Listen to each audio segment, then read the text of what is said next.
Huff huff, huff, ho. What is he doing? Up, puff, huff EP. I think he thinks he is being stealthy. Shaggy ignored the regular peanut gallery as he rolled into cover behind a trash can. He came up onto his knees and peeked over the rim. The street was dark and empty save for a few cars. But you could never be too careful. Seacrest's voice broke into Rita and Levy's conversation behind him. Should we be rolling around on the ground as well? Rita sighed. No. Boss is just being an idiot because we said he wasn't stealthy. Shaggy leapt from behind the trash can and ran. He aimed for a small gray hover car just ahead. But a light coming on in a nearby building sent him scrambling. He noticed a decorative tree just in front of the building and jumped up. Shaggy scrambled onto the branches just as the building's door swung open and a cat was let out. Below the tree, Levy waved at the home's occupant. Evening.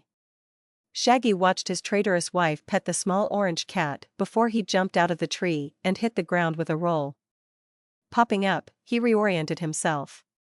Finding the hover car again. He dashed toward its bumper and crouched. He exhaled as he peeked around the edge of the car.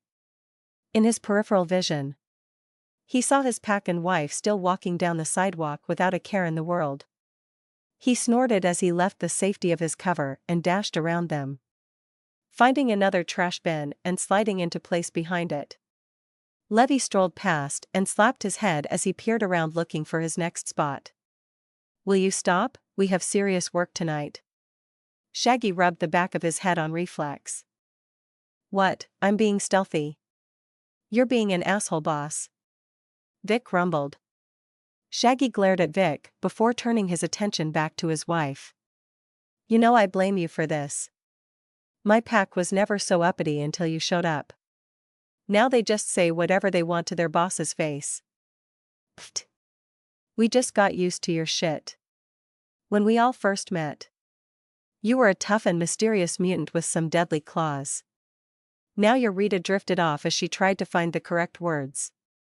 Goofy. Seacrest, the big lizard man, nodded along as they continued down the darkened street. That's it. You're goofy. You're still a tough bastard and we got nothing but respect for ya, boss. But you are also a goofy-ass bastard. Shaggy looked around at his wife. Vic, Tom, and Sybil. Seeing them all nod in agreement. He huffed, annoyed. And pointed up at his wife as they walked. All your fault. Levy pushed his finger away and kissed his cheek before wrapping an arm around his waist. Shaggy grumbled. But said nothing more. Night had truly settled on Austin and the street lamps lit the street with a creepy glow.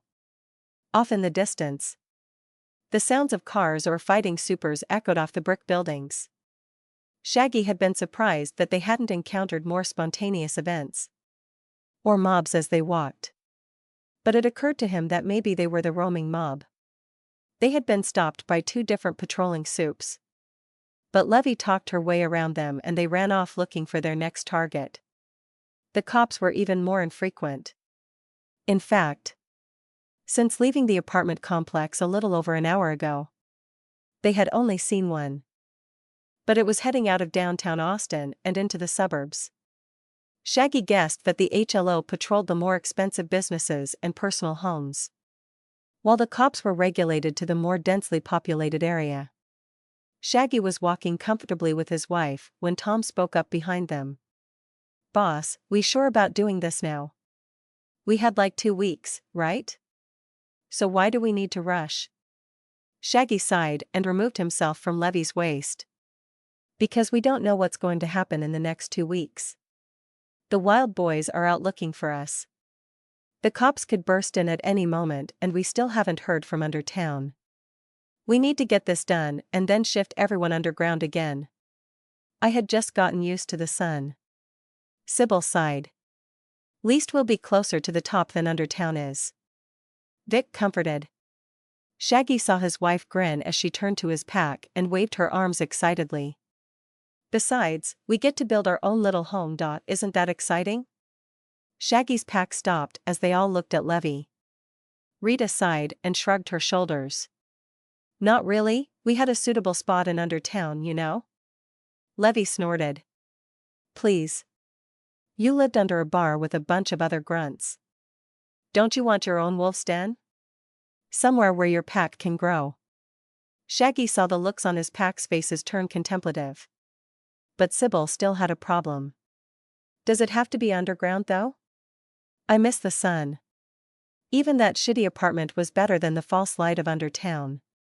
Shaggy scratched the back of his head and groaned loudly. Arg, look, I get it.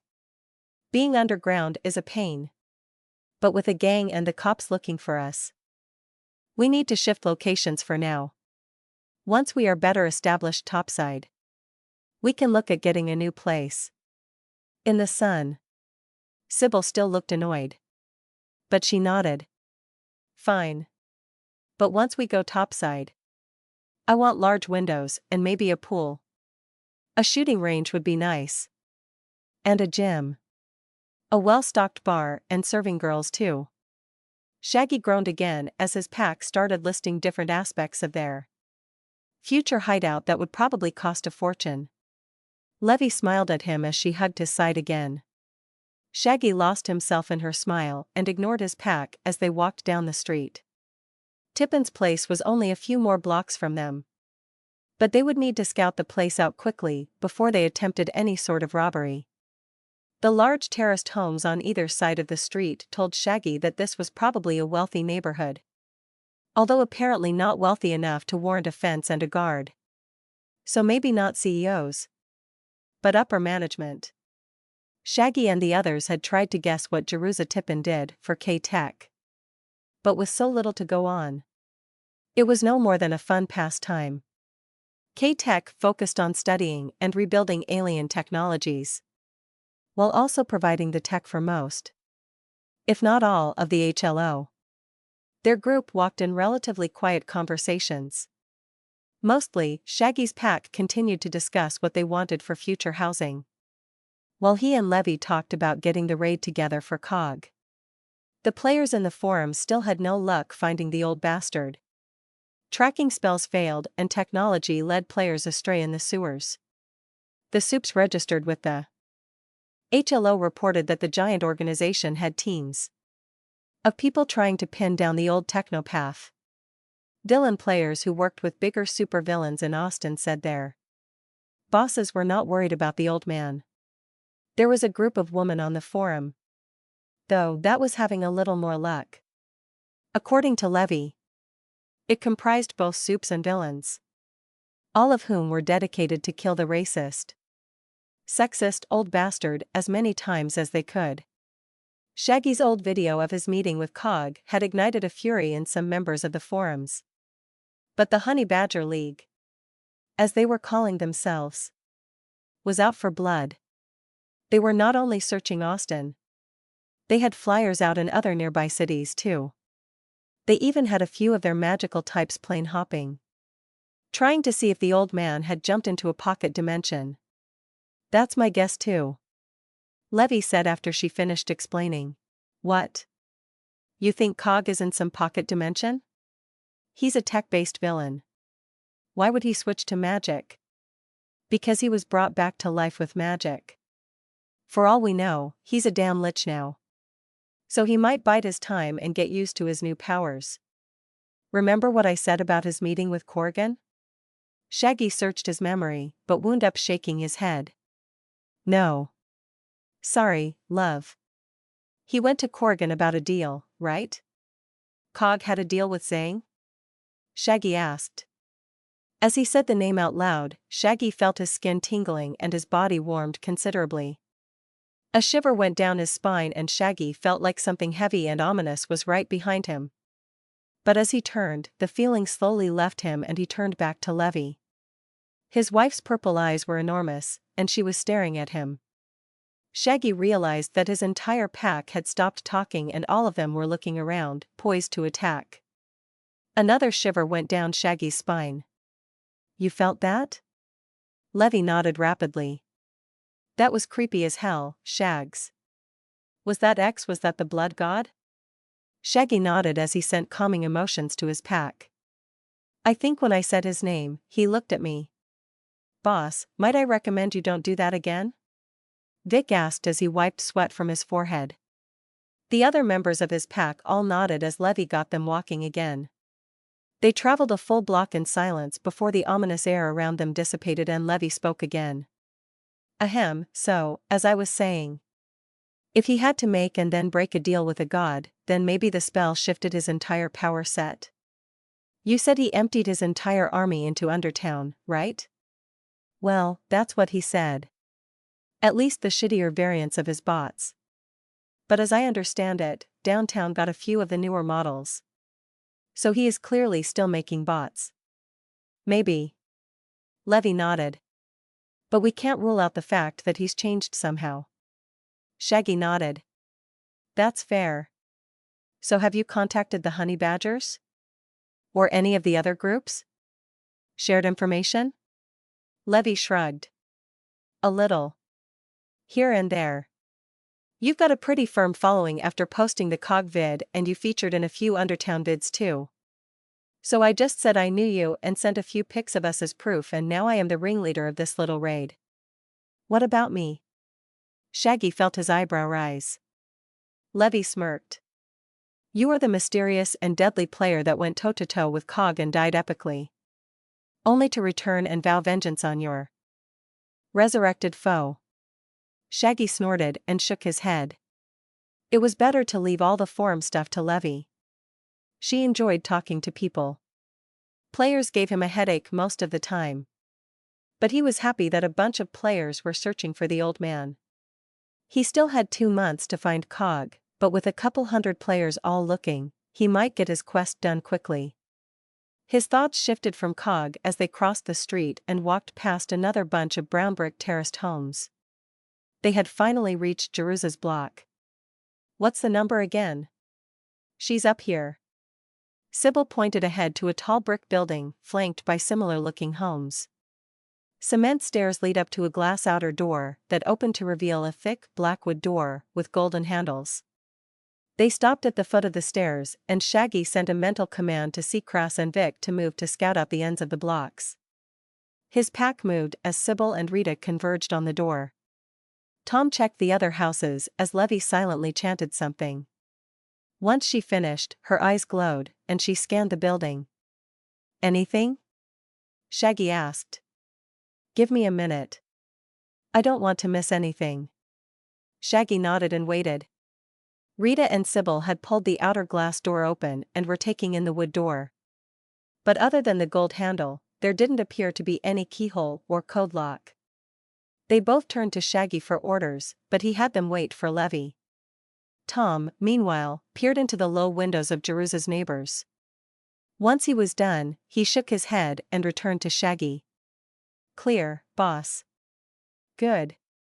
Now sweep around back and see if there's a back door or something. Tom looked back at the large block of buildings. All the houses shared walls, so he would have to walk around the entire block to get behind them. He turned back to Shaggy to complain, but Shaggy's glare sent the skinny man away grumbling. Seacrass and Vic sent their own mental all clear and Shaggy turned back to his wife. Levy's eyebrows were creased in concentration and she hummed, annoyed. Well, that's tricky. Shaggy waited, but when she didn't explain, he huffed. What's tricky? Also, you know I hate when people do that. Levy grinned as her eyes lost their glow, and she gazed down at him. When people do what? Make a random exclamation with the sole purpose of eliciting a response from someone. You knew I would ask what was tricky. But instead of immediately answering the question, you waited for me to say something. Why, honey, I would never presume to know what you would ask. I was just truly puzzled. Shaggy snorted and glared into his wife's gleeful eyes. She knew what she was doing. But Shaggy would not bite. He waved a hand at the house and waited for an explanation. Levy's eyes pinched close as she smiled widely and turned back to the house. The door is made of some kind of anti-magic material. Shaggy eyebrows rose in surprise as he turned back to the blackwood door. How the hell is that a thing? Levy shrugged. Hey, magic has been a thing here for years and years. So someone was going to create something to block it, eventually. Anti-magic materials are rare, but not unheard of. Hell, they have anti-magic cuffs, dear. But would? Levy shrugged again and whispered to Sybil and Rita. I'd be careful. It doesn't look like there's anything magical. But this woman does work for K-Tech. So something tech-based is a possibility. Rita and Sybil both nodded in acknowledgement before they returned to the door. Shaggy joined them and hovered over Sybil's shoulder as she judged the rim of the door. She traced a finger along its edge until she came to the right side. She tapped a finger on the door and waved for Rita to go ahead. Shaggy watched as the older woman stuck her sword between the door and the jamb, right where Sybil had pointed. Shaggy grimaced as a loud crunch resounded from the door and they all froze. When nothing happened, Rita wrenched her sword upward and a loud metallic snap filled the air. Was that really the best choice? What if there's a silent alarm? Sybil shrugged. We wouldn't know about it either way. We just have to be quick. Shaggy rolled his eyes, but called Vic and Seacrest back from their posts. Tom was still making his way around back. Levy swept past him as he waited for the lizard and sharpshooter. Once they were in sight, he joined the women inside. To his left was a fancy living room, complete with dusty, rarely used bookshelves. On the right was a pair of brown double doors. Ahead, Levy and Rita were climbing a seat of mahogany stairs, while Sybil followed the hallway next to the stairs further back. Shaggy grimaced as he whispered their orders again. Remember, we are looking for any electronic storage devices. Grab the computer and laptop if she has one. The three ladies nodded as Vic and Seacrest came through the front door. Shaggy gave them both a curt nod before he turned right and opened the double doors. He heard Vic or Seacrest rush into the living room as he gazed upon a large ornate dining room. A large, oblong dining table sat empty. Frilly placemats shifted slightly from where people had picked up their plates and not fixed the mat. Glancing up, Shaggy had to snort. What the hell is with rich people and giant chandeliers? He shook his head and avoided the windows looking out into the street. They were covered, but he didn't want to risk it. He made his way to the door on the left side of the room, expecting it to be a kitchen or something. He kept his eyes moving, looking for any sort of camera system or security. But he was disappointed. The trip had been uneventful thus far, and he had expected a K-Tech employee to have better security. He shook his head as he pushed through the brown swinging door. His guess proved correct as he entered the kitchen and glanced around. Hanging cutlery filled the space as a large preparation table sat in the middle of the room. On the left-hand side was a series of stoves, while the right was filled with cabinets. A large gray counter circled from the right wall all the way around, stopping at the door Shaggy just passed through. On the opposite side, Shaggy saw Sybil's slim form crouched in front of the open refrigerator and sighed. His annoyance reverberated down the pack link and Sybil jerked noticeably. The blonde woman turned slowly, arms full of food. That's not an electronic storage device. Sybil grinned as packages of processed meat shifted in her arms. What's wrong with making a quick sandwich or something, boss? Shaggy rubbed a hand down his face and was about to berate his pack member when the sound of someone knocking on glass resounded. Shaggy ducked to the floor as Sybil dropped everything she was carrying and looked around.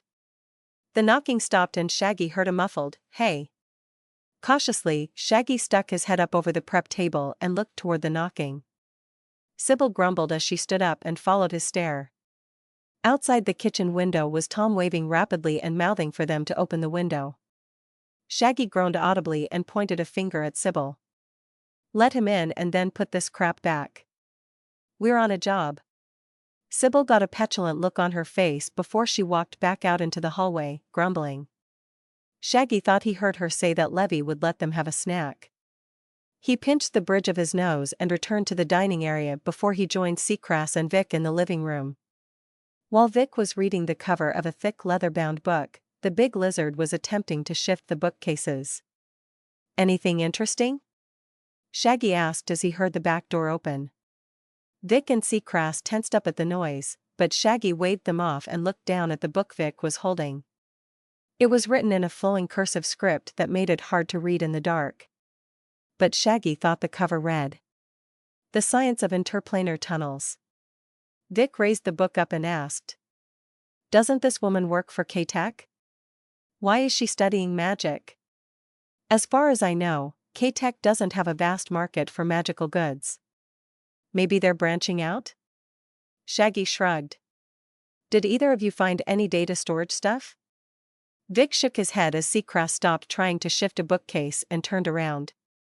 "No, boss, there's nothing here but a load of books. Although there's a small drinks cart full of snacks and liquor." Seacrest grinned as he pointed out the cart. Shaggy shook his head as he turned back to the hallway. "Why is my damn crew so hungry suddenly?" No one answered him as he prepared to climb the stairs up to the second floor. But Tom was suddenly rushing down the hallway. Shaggy stopped with a foot on the stairs and watched the out-of-breath Tom slide to a stop before him. "Boss, this place has its own power generator out back. It's huge too. Like half the size of this building?" Shaggy quirked an eyebrow. All the houses on this block were 3 stories high, which meant that the generator was indeed huge. But he didn't know what that meant. For all he knew, it was the generator for all the homes on this block. Seeing that Tom was still standing there, Shaggy asked, "Okay, so what does that mean? Is it powering something in here? Are there wires going to the other homes? Or do the wires go elsewhere?" Tom gulped as he listened and he shrugged noncommittally. Shaggy sighed and waved a hand back down the hallway Tom had come from. "Well, go find out. Also, tell Sybil to stop making a sandwich. I can smell it from here." From down the hallway, Sybil's voice echoed. "Oh man. Come on, boss." Shaggy just shook his head and continued up the stairs. Noise filled the second floor as ruffling papers and books were thrown through an open door. 2 of the 3 doors on this floor were already open. Small piles of books, papers, and even clothes were tossed out onto the second floor landing. Once the noise stopped, Rita stepped out, carrying a small tablet and wearing a new backpack. Shaggy was about to admonish the older woman for stealing something they didn't need. But then he figured she earned it by at least trying to find what they were looking for. Noticing his gaze, Rita raised her prize and whispered, "Office computer is in my backpack. Levy moved up to the 3rd floor while I tossed these rooms. Anything downstairs?" A pack of hungry adults eyeing the drink cart and kitchen. "Don't I feed you bunch of rascals?" Rita grinned as she adjusted the straps on her backpack. "Not nearly enough, boss. I'll go over what they've found." Shaggy shook his head and exhaled, but let Rita pass him on the stairs without saying anything. Rounding the stairs, he bounded up to the 3rd floor, where there was another landing and an open door at the end of a short hall. Shaggy could make out a short set of wooden steps as he got closer. He stepped through the door and up, coming to a small room with wooden floors and a small window overlooking the backyard. His wife was near the corner of the room facing the wall, and he could tell from her posture that she was either angry or scared. "Lev? Are you okay? What's going on?" Shaggy crept closer and shifted his left hand into its clawed form. He saw his wife's shoulders shudder as he got closer and, with a whirl of her hair, she spun and Shaggy could see that his wife was angry. Her purple eyes were glowing with magic and her long hair almost floated in a mass behind her. Shaggy tried to find out what was wrong, but all he could see was his wife's cupped hands held out in front of her. Fearing that she had touched something she shouldn't have, he dove forward. But once he saw what she was holding, he stopped. A small family of fairies or pixies rested in her hands. The mother and father fairies were clearly dead. Their bodies were emaciated and starved to almost nothing. Meanwhile, the children, a boy and a girl, were so weak they could barely move. Shaggy grimaced as he took in the family that was clearly tortured.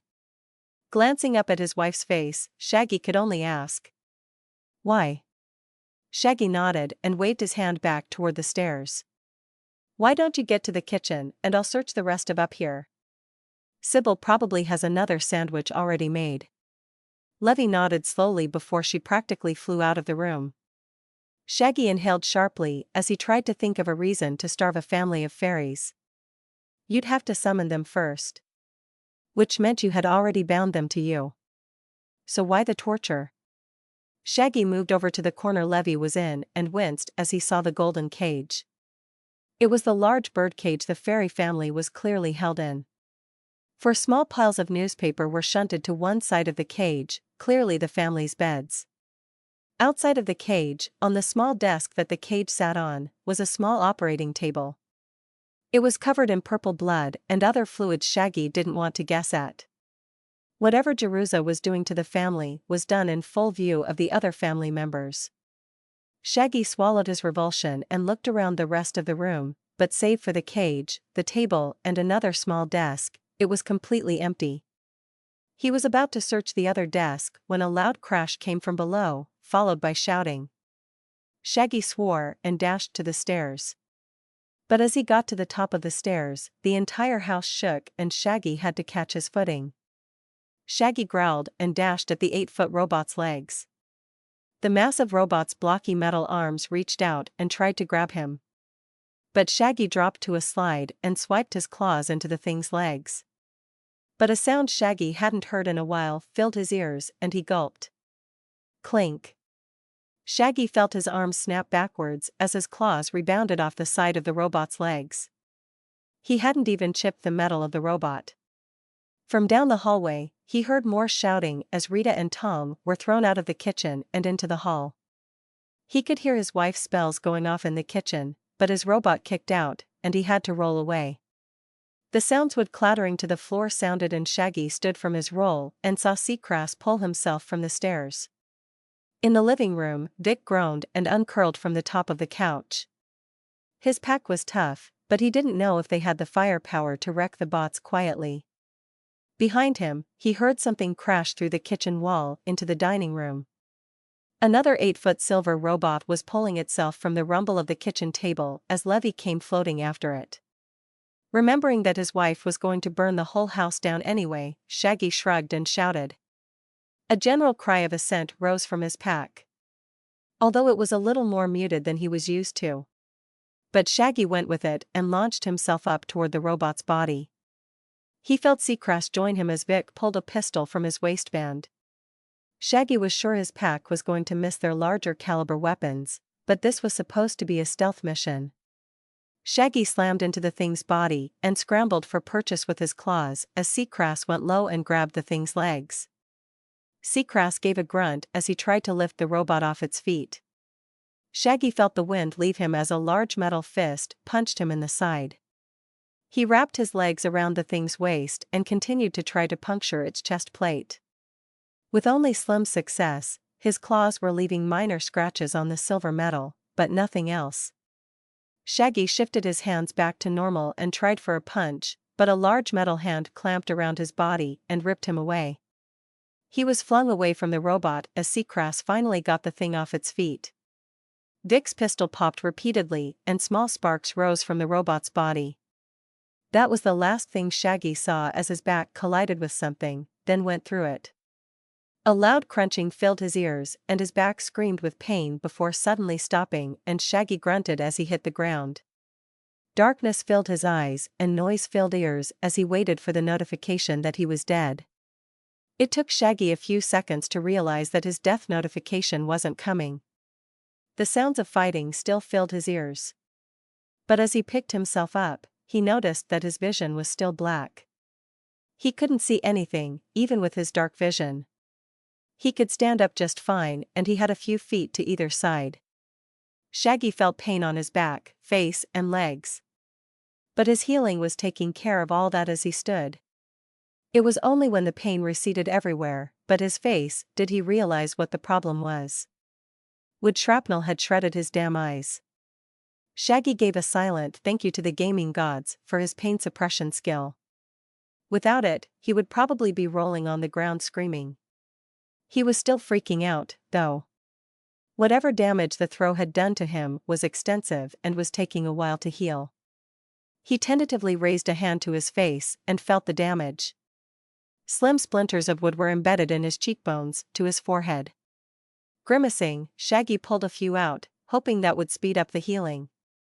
He felt a little better while his healing repaired the damage, but he just knew this was going to be a hell of a drain on his ability. The sounds of fighting, yelling, and gunshots filled the entire house.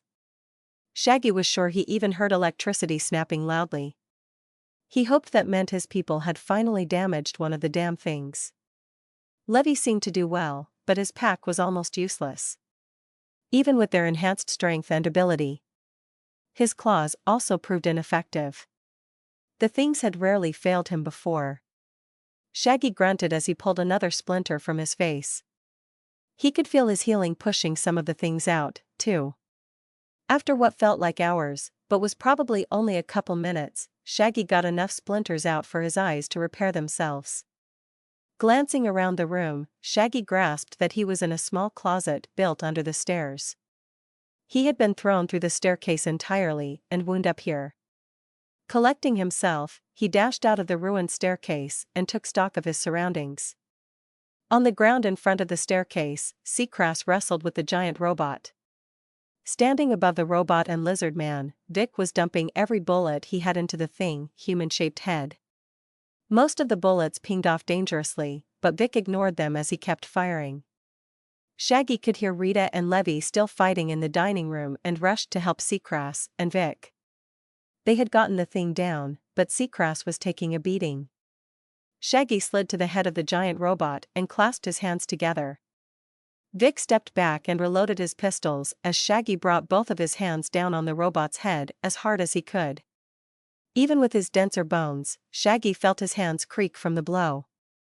Pain shot up his arms as he reeled back for another blow. "You took your time," Vic grumbled as he tried to help Seacrass wrestle the robot's arms. "Needed a break," Shaggy huffed as he slammed his hands down on the robot's head over and over. Soon the metal creaked and bent, and a large indent was forming on the thing's face. Shaggy ignored the pain in his hand and slammed downward over and over until he saw sparks.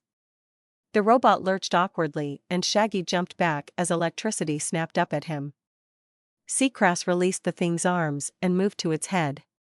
Gripping the bent pieces of metal that made up the robot's faceplate, Seacrass gave a roar and ripped the thing's head off. It took a couple of pulls and Shaggy was sure the giant lizard had hurt himself. But damned if it didn't look cool. Seacrass raised the head of the machine up high and roared triumphantly. Shaggy and Vic shared a smile and moved to help the woman in the other room. But Shaggy had to jump back as Vic was kicked down the hallway and Seacrass' knee was punched. The large lizard went down screaming as a loud pop filled the hall. The robot creakily stood, headless, and attacked again. Shaggy groaned as he dodged a wild swipe from the thing's massive arm and punched. His fist slammed into its chest and it lurched back, slightly. Seacrass rose to a knee and angrily gripped the robot around the waist. The robot started rain blows on the poor lizard man's head and Shaggy redoubled his own punches as he tried to break open the thing's chestplate. Metal creaked again as Seacrass squeezed the thing's torso and Shaggy feared his pack member was going to try to crush the robot. But instead, Seacrass lurched backwards and did a suplex from a kneeling position.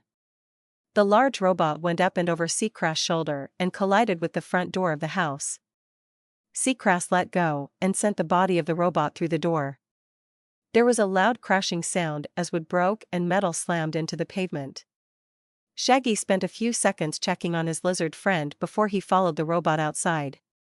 The large robot was just getting to its feet. So Shaggy jumped down the stairs and slammed both of his feet into its chest. Normally, things went flying when Shaggy did this, but he grimaced as his legs recoiled under him and he slammed to the ground. The robot had to take a few steps back from the blow, but he righted itself just fine. Shaggy groaned and stood.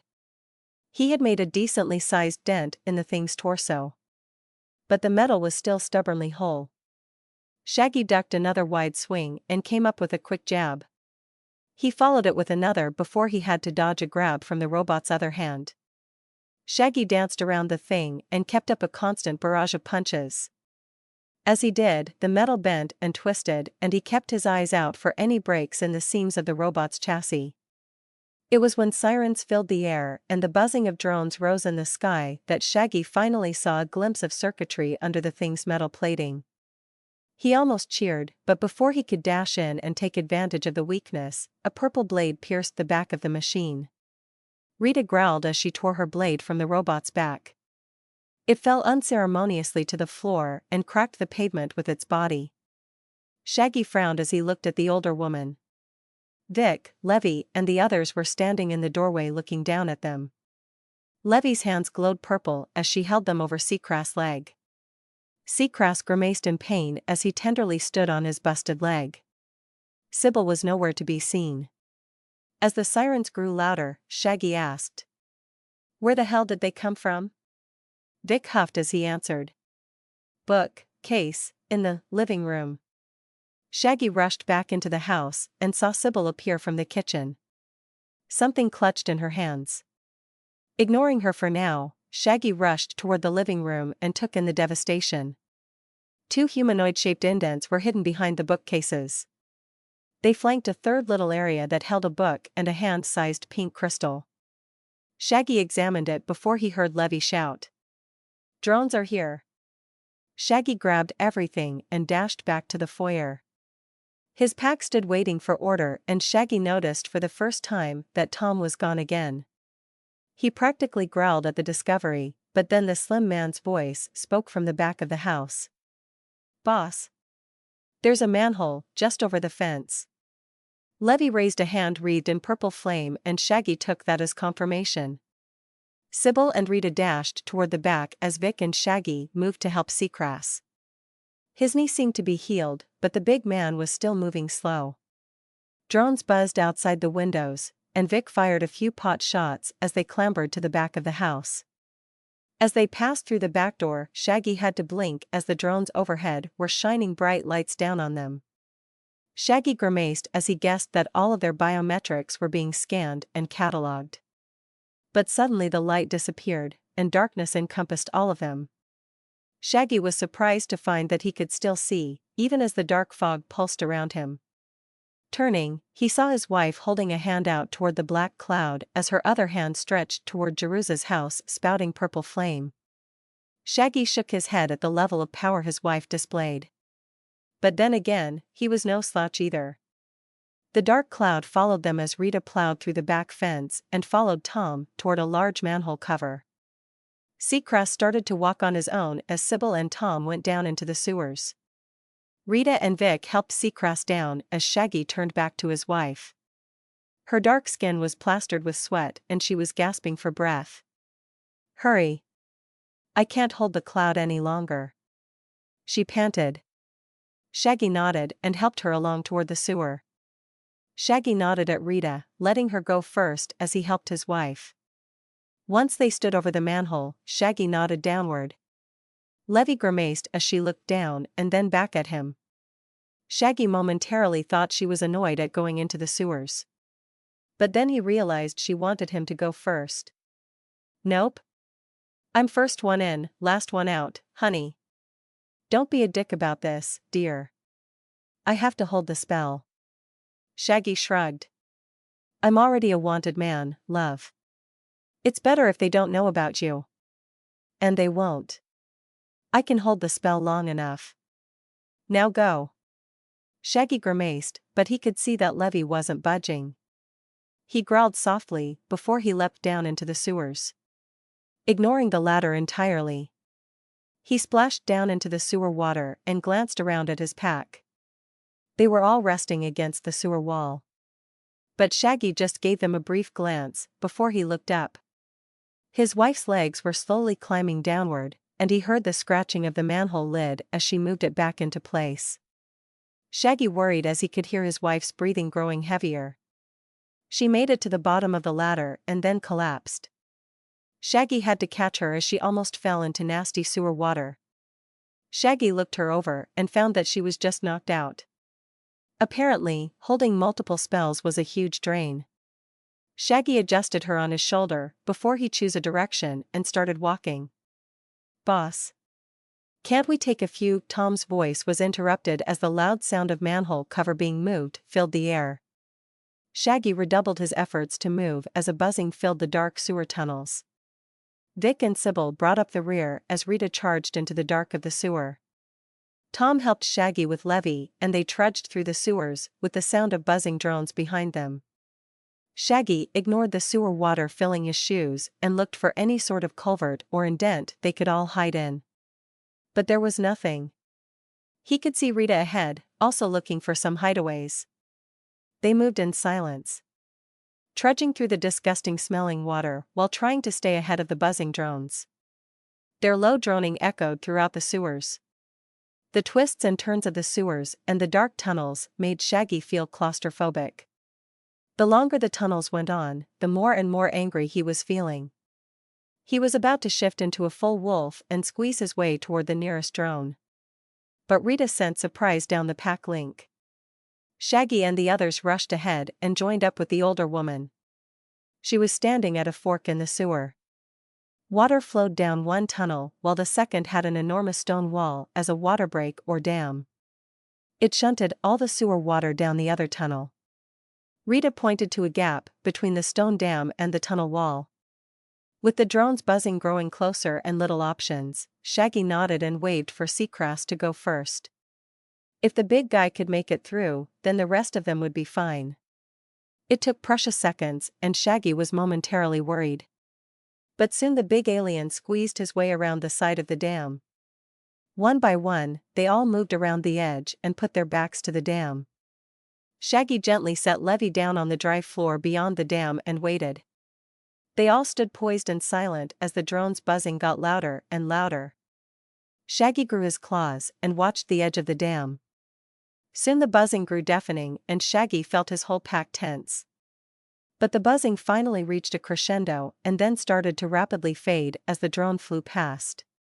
Shaggy silently blew out a breath he had been holding and turned to the others. His pack grinned at him tiredly and sat down. Shaggy was about to tell them they needed to keep moving. But he figured a quick break wouldn't hurt. As he settled in next to Levy, he noticed that Sybil was still protectively holding something in her hand. Noticing his gaze, the blonde woman gave a forced smile. She opened her hands and revealed a slim fairy girl resting peacefully in her palm. She still looked emaciated and sickly, but her breathing seemed steady. Shaggy raised an eyebrow, silently asking where the other one was. But Sybil shook her head sadly. Shaggy grimaced and looked at his wife, who was sleeping peacefully. The rest of his pack sorted their collected loot and Shaggy handed over the pink crystal and book. They settled in and rested for a short time, listening to the ever-present buzzing of the police drones searching for them. Shaggy placed Levy's head on his shoulder and settled in to wait in the dark. All around him, the smell burned his nostrils, and he silently cursed Old Man Obadiah for sending them in there with so little information. But then, he hadn't really scouted things out very well. They were going to have to stay underground for a while after this one. Shaggy rested his eyes for a few seconds, letting his worries drain out of him. Shaggy's eyes snapped awake. And he jolted. His back hit the hard stonework of the dam and he stifled a groan. He jolted again when he realized Levy wasn't curled up with him. But a firm hand on his shoulder stalled him from getting up. Turning, he saw Sybil's face in the dark. The blonde-haired woman was grinning at him and she silently pointed down the tunnel, away from the dam and the sound of rushing water. Looking around, Shaggy saw that the others were also missing and guessed that Sybil was there to point the way for him. She nodded at his thoughts as he stood. Maintaining as much silence as they were capable of, they both slipped down the tunnel. Shaggy thought he could still hear a distant buzzing in the tunnel, although that might have been an echoing memory. They rounded a corner and continued for a short, quiet walk until Shaggy saw the others ahead. They were crowded around a small inlet in the wall, focused on something. "Just break the damn thing," Rita whispered. Vic snorted softly. "That will make noise. Can't you magic it?" "I'm still running low. The best I can do is tell you is that it's not warded. Nor does it have any other magical protections." Shaggy crept closer, sure that his pack was aware of him. As he moved up to his wife's side, he glanced at the door that was giving them trouble. It was a standard metal door, set in the stone wall of the tunnel. Where it went, he had no idea. But with the buzzing of police drones still in the tunnels, it was probably better to get out of the large sewer tunnel. Sybil snorted at Vic's attempts at lock-picking and shoved her way forward. "I told you Tom should have been on boss watch. Or you could have woken me up," Shaggy whispered. Levy sighed. "It was supposed to be a quick recon. But then we found this door, and we got distracted. Don't worry though. You were only out for 30 minutes. Shaggy nodded as Sybil went to work on the door. He wasn't sure where she got the tools, but the woman had the door open in seconds. She stood with a smug look as Vic rubbed a hand through his hair. Sybil smiled in mirth as the door swung open. "Don't worry. I'm sure you have other talents." They all gave quiet chuckles as Rita drew her sword and went in first. She practically pushed Shaggy aside as she did. He raised an eyebrow at the older woman's behavior and looked questioningly at Levy. As he did, he noticed the small fairy girl was sleeping on Levy's shoulder. Levy sighed as the other members of the pack followed Rita through the door. Levy moved closer and whispered, "Some of your pack is feeling a little useless after that exchange. Those bots did a number on all of us. Also, this little one seems to feed on mana. So I figured that was the best place for her for now. Any idea what they were doing with her?" Levy patted the side of the small pack she carried. "Book says they were studying the portals and the different creatures that came through them. Some were summoned and others were ripped through. This little one was ripped into this dimension and then forcibly anchored somehow." "You can do that?" Levy shrugged as they moved into the small brick hallway beyond the door. "Apparently." Shaggy grimaced as he thought about the implications and wondered why K-Tech would study such a phenomenon. But his thoughts were interrupted by the sound of crashing ahead. Instantly his claws were out, and he stood in front of Levy. His wife raised a hand, purple sparks flashing from her fingertips. But all they saw was Tom looking chagrined and raising a hand apologetically. Shaggy could see that the thin man had opened a side door and knocked a few cardboard boxes over. Levy turned and locked the door they came through as Shaggy finally got a look at the hallway they were in. It oddly looked like a maintenance hallway. It had several doors on either side leading into little side rooms. As they moved, Shaggy saw into the room Tom had opened. It was an odd mix of box and pallets. Someone had been using the side rooms as storage. But it looked like it had been abandoned. The boxes were old and folding in on themselves. The pallets stood empty, with random bits of junk strewn about the floors. As he glanced further down the hall, he saw Sybil, Vic, and Seacrass opening doors cautiously. He held his breath as they each entered separate rooms, but it didn't seem like they found anything note. Rita came jogging from the other end of the tunnel and slowed to a stop in front of Shaggy. The red-faced woman swallowed and spoke in a clipped manner. "Sir, the hall leads out to another doorway. I think it leads to another part of the sewer. What do you want to do?" Shaggy grimaced at Rita's forced professionalism. It just didn't seem like Rita unless she was giving him shit. Her stony face hardened even more as she got a sense of what he was thinking through the link. She was about to say something when Vic interrupted. "We should probably hole up here for a little while. The drones have gotten a little quieter. But we know they are still in the tunnels." Rita glared at him as Shaggy nodded. "That's a good idea. We could all use some time to calm down and cool off. What happened was no one's fault, and we all made it out with the loot and some extras." Rita huffed again but said nothing before walking off. Sybil and Vic glanced between Shaggy and the armored woman. Shaggy gave a quick nod, and they both followed the older woman into another room. Seacrass found himself a room and gave a short wave before he walked in. Tom shoved his hands into his pockets and glanced around the room. Shaggy and Levy stared at the slim man until he got the message and awkwardly backed out of the room. Shaggy sighed and shut the door before he sat on the pallet. "I'm going to go through my sheet." See if I have any Evo points after that whole mess. Levy nodded as she checked on the fairy on her shoulder. I'm going to check the doors and see what the drones are doing. Hun, you heard Rita. They are still out there doing drone stuff. Let it go and relax. Humph. Fine. I guess I'll study that powering crystal you got. Shaggy raised an eyebrow but remained silent. Levy reached into a pocket and pulled the pink crystal Shaggy had gotten from the house. She twisted back and forth for him to see the muted shine from within the crystal. Shaggy kept his eyebrow raised and continued to look at his wife. She sighed before explaining. It's some kind of power crystal. It holds a good deal of energy, or it can store memories. I don't know which this was used for. But if I had to guess, it's what she was using to open portals to the Fae. Why the hell do that? I'm sure K-Tech has their own resources to open portals. Levy shrugged and studied the crystal. Shaggy groaned as he dove into his menus and brought up his evolution tress. Lycanthropy mutation tree. Attack LVL 15. Canines LVL 1. Claws LVL 15. Demon claws LVL 15. Sharpness LVL 5. Serrated edge. Convex edge LVL 1. Bone claws. Defense LVL 15. Tough bones LVL 3. Enhanced evasion LVL 1. Utility LVL 15. Partial transformation LVL 8. Limb transformation LVL 4. Regeneration LVL 26. Limb regen LVL 2. Pain suppression LVL 3. Points, 140.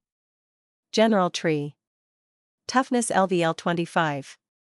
Thick skin LVL 15. Skin resistances LVL 5. Skin durability LVL 1. Dermal armor LVL 1. Reflexes LVL 25. Quick hands LVL 10. Manual dexterity LVL 2. Quick feet LVL 1. Mind LVL 25. Enhanced focus LVL 3. Mental defense LVL 2. Points, 220. HP, 311/311. SP, 337/337. Shaggy sucked in a surprised breath at the numbers he had accumulated. Apparently kobolds and death robots were worth a lot of points. Although who knew how those would translate into actual points in his abilities. Shaggy first focused on what he had been lacking when it came to the two K-Tech robots. Cutting power. It wasn't something he was used to. After Chromia, he thought he had been doing pretty decent with his claws. More so when he became a demon wolf. But he guessed some bots were just made of sterner stuff. Demon claws LVL 15. Sharpness LVL 5. Serrated edge. Convex edge LVL 1. Bone claws. He knew that demon claws were a huge point suck and decided to focus on the edge for now. Focusing, he dumped points into convex edge until it went up. When it finally ticked up to 2, he stopped and checked his point total. Points, 120. Shaggy blew out a breath. Apparently, the bots were good points all around. Deciding to leave utility out for now, he focused on his defense and offense trees and started placing points. The points started disappearing until finally he stopped and checked his trees again. Attack LVL 15. Canines LVL 2. Claws LVL 15. Demon claws LVL 15. Sharpness LVL 10. Serrated edge. Convex edge LVL 3. Bone claws. Defense LVL 15. Tough bones LVL 4. Enhanced evasion LVL 2. Shaggy grinned. He felt like he had a good spread across the board. Although he still didn't know if he should have put the points into canines. But he had the leftover points and figured to hell with it. Overall, his abilities got a solid boost and he could now move on to his general tree. With the greater amount of points, he set about placing everything as judiciously as possible. He still felt like everything was worth it and he hadn't had a useless ability or skill yet, so he tried for an even spread again. General tree. Toughness LVL 28. Thick skin LVL 15. Skin resistances LVL 5. Skin durability LVL 3. Dermal armor LVL 3. Reflexes LVL 25. Quick hands LVL 15. Manual dexterity LVL 2. Shadowboxing LVL 1. Quick feet LVL 3. Mind LVL 25. Enhanced focus LVL 4. Mental defense LVL 3. Points, 0. Shaggy sat back against the wall and grinned as he felt his tough plating brush against the stone. He felt bulkier, and he was sure he was heavier, too. He clicked on the shadowboxing skill to find out about his new evolution. Shadowboxing. Your hands move so fast that they blur the air as they move. Enemies who are the receiving end of your unarmed attacks have a harder time dodging your blows. However, make sure you mix it up, otherwise your victims will find your patterns. Shaggy almost howled with glee before he checked his HP and SP to see how they had changed. But his face fell when he saw his SP. HP, 386. SP, 337. No change in his stamina. Which meant that his endurance skill hadn't gone up. He huffed angrily before he switched to his skills. However, what he saw made him jump as he not only got a skill list but also pulled up a notification window. Notice. You are now considered a full werewolf. Your pack size has increased from 5 to 7, and you may now create werewolves. Please note that these will be genetic mutants and thus have none of the advantages of full-blooded or magical wers. However, they also have none of their weaknesses. The turning process is painful and can cause death if the recipient tries to fight the bite. Biting unwilling players will not cause a change and will be seen as an attack instead of a turning bite. Shaggy could feel the grin on his face. It was almost painful. He wanted to tell Levy about it. But when he turned, he found his wife asleep against the cold stone wall of the room. Book laid open on her lap. He snorted as he got up and carefully laid her flat. Shaggy also moved the small fairy girl onto his wife's stomach and moved the book back into his wife's small pack. He would tell her later. For now, he wanted to see his skills. Skills. Werewolf. Werewolf senses beginner, level 4. Werewolf form beginner, level 3. Demon wolf beginner level 2. Werewolf speed beginner level 2. Werewolf durability beginner level 3. Werewolf bite 0 out of 5. Normal. Claw fighting beginner level maxed. Leaping beginner level 3. Enhanced senses beginner level maxed. Endurance beginner level 4. Fight like an animal beginner level 4. Pack hunting beginner level 2. Shaggy's face hurt from smiling. He had forgotten about his enhanced senses being maxed out. But that was understandable. At least, he told himself that it was. Plus, with all the other benefits he had gotten, he hardly cared. He immediately ranked up the senses and claw fighting to intermediate level and clicked on Werewolf Bite. But all he got was another notification window telling him almost the same thing as the first one. He could create 5 werewolves, and it would hurt. He could also now induct 2 more members to his pack, but they wouldn't be full wers. Which he guessed made sense. He didn't want to give the gift to somebody who didn't fit in with the rest of his pack. Although he figured Ephemera was going to be a bit annoyed. She wasn't here to accept the bite. Thinking about his number 1 henchman, Shaggy brought up his lackey list and perused it. Which brought the smile back to his face. See Crasslorses. Paranoid level 7. Personality dim-witted. Loyalty 100 out of 100. Pack bond increase 5%. Rita Crawford. Human level 7. Personality motherly. Loyalty 96 out of 100. Pack bond increase 5%. Tom Fash. Human level 6. Personality jabberjaw. Loyalty 83 out of 100. Pack bond increase 5%. Sybil D. Day in level 6. Personality stoic. Loyalty 90 out of 100. Pack bond increase 5%. Vic Nash. Human level 6. Personality combative. Loyalty 86 out of 100. Pack bond increase 5%. While they had not seen large level improvements, they had all increased their loyalty, and Seacrass was ready to become a henchman. Shaggy couldn't contain himself.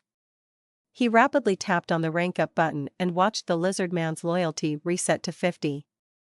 It was slightly bittersweet. But with Shaggy able to give his pack the bite, they were bound to be happy. It was what they had all signed up for. He looked over the changes on Seacrass' listing and grinned. Seacrass Floris's henchman. Paranoid level 8. Personality dim-witted. Class, bruiser. Loyalty 50 out of 100. Pack bond increase 5%. He was surprised at the addition of a class. But he figured Ephemera had also gotten a class. Although he didn't get to select Seacrass' class himself. While he felt the bruiser class was self-explanatory, Shaggy clicked it anyway just to look it over in full. Bruiser Henchmen. Bruiser Henchmen are the toughest of the tough. Need someone to break some kneecaps? Need somebody to intimidate a local store owner? Bruisers are your guys. They get bonuses to toughness and strength, putting them on par with some enhanced. Note, as this henchman is part of a pack, with the added enhancements, he would be considered a lesser tier super. Shaggy gulped as he read the notice over and over. If he understood it right, he just got himself a henchman with lesser tiered super strength. Shaggy wasn't sure what the tiers meant or were, but he figured if Seacrass had been a brute before, he could probably cause some serious damage now. Shaggy pumped a fist into the air and silently cheered. He even did a short dance before he kicked a pallet and almost fell over. Once he was sure Levy was still passed out, he closed out all his windows and moved to the door. He was ready to make werewolves. But a thought suddenly occurred to him. The notice said the process would be painful, which more than likely meant there would be screaming. And screaming was not conducive to hiding, which meant his pack would have to wait. At least until they were no longer running from the drones. Shaggy humped and settled in. He was sure his pack would understand when he explained it to them later. They were an understanding group, right? The trip back was long and mostly boring. After waiting out most of the drones, Shaggy and his pack followed the sewer tunnels as best they could. They had to stop a few times to get their bearings and hide a few times. While most of the drones had been recalled, a couple still roamed the sewers. It was only when they got beneath downtown that things became tricky. Shaggy had expected the sewer's pipes to shrink or contort in various ways, preventing them from progressing. But instead, the massive tunnels became a large maze of drainage and flowing pools of muck. The smell stung and Shaggy had to resort to plugging his nostrils with bits of Tom's shirt. Not only did they have to take frequent stops to figure out what street they were under, they also had to be on the lookout for various traps and tripwires placed in odd places throughout the sewer.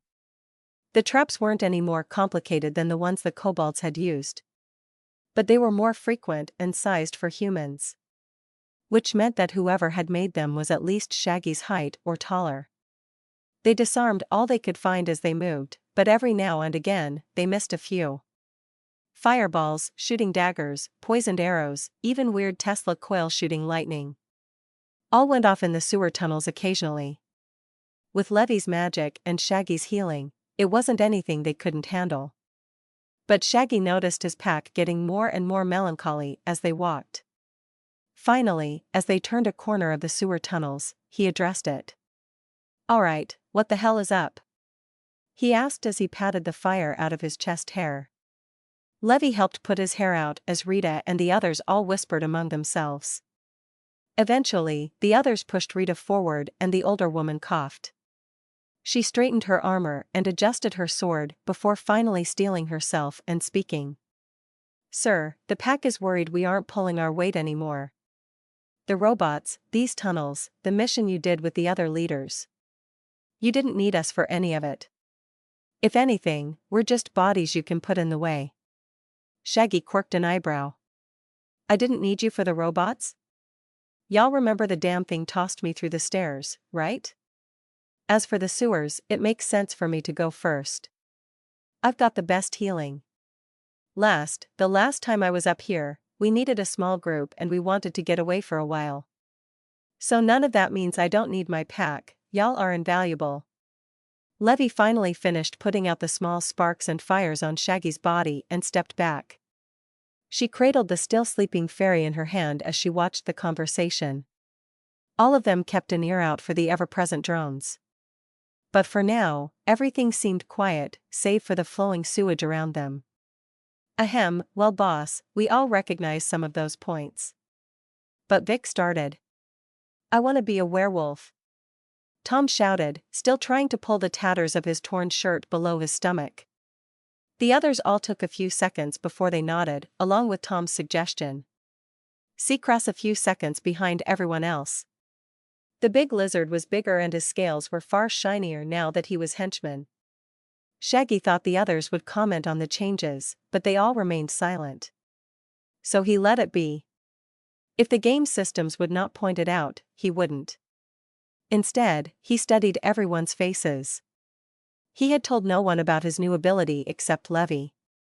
He figured it would be best to wait. The process was apparently very painful, and they still didn't want to announce their presences down here. Shaggy scratched the back of his head as he tried to think of a way to say everything, but Rita snorted. Boss, she said, dropping her respectful tone. We can read your feelings, remember? She pointed a finger between her temple and his head. Shaggy put his head in his hands and groaned. Then you know why all of you have to wait, right? Yes. No. The others turned to Tom. Sybil smacked the thin man's shoulder hard. With that done, they all turned back to Shaggy and waited for more. When he simply shrugged his shoulders, Rita grumbled. You still should have told us. It's what we've been waiting for since you marked us. We have waited a long time to become werewolves and some of us, she glared at Tom, can wait a while longer. Shaggy nodded. I get that. But after everything that's happened, I didn't want you guys to rush at a new source of power. You are my pack and you've been really helpful as you are. Once we were back and safe, I was going to explain everything and give all of you the option. Also, we could discuss who we wanted to bring into the pack. His entire pack froze in surprise, and Shaggy slapped his forehead. Apparently, they didn't know that part. We're getting new pack members? Sybil asked, sounding like a kid at Christmas. One's Eefy, for sure, boss. Rita said excitedly. What about Sirini? He's been complaining about missing out for a while now, Vic asked. Damn it, Tyler. I've told you to stop throwing rocks into the sewage. You seriously want to fight a monster made of, or who lives in, sewage? A third voice asked.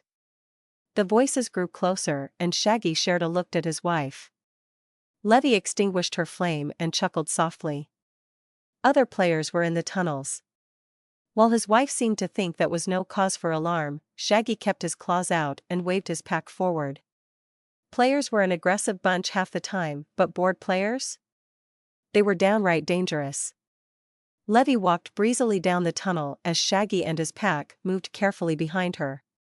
Shaggy stayed close in case he had to protect his wife.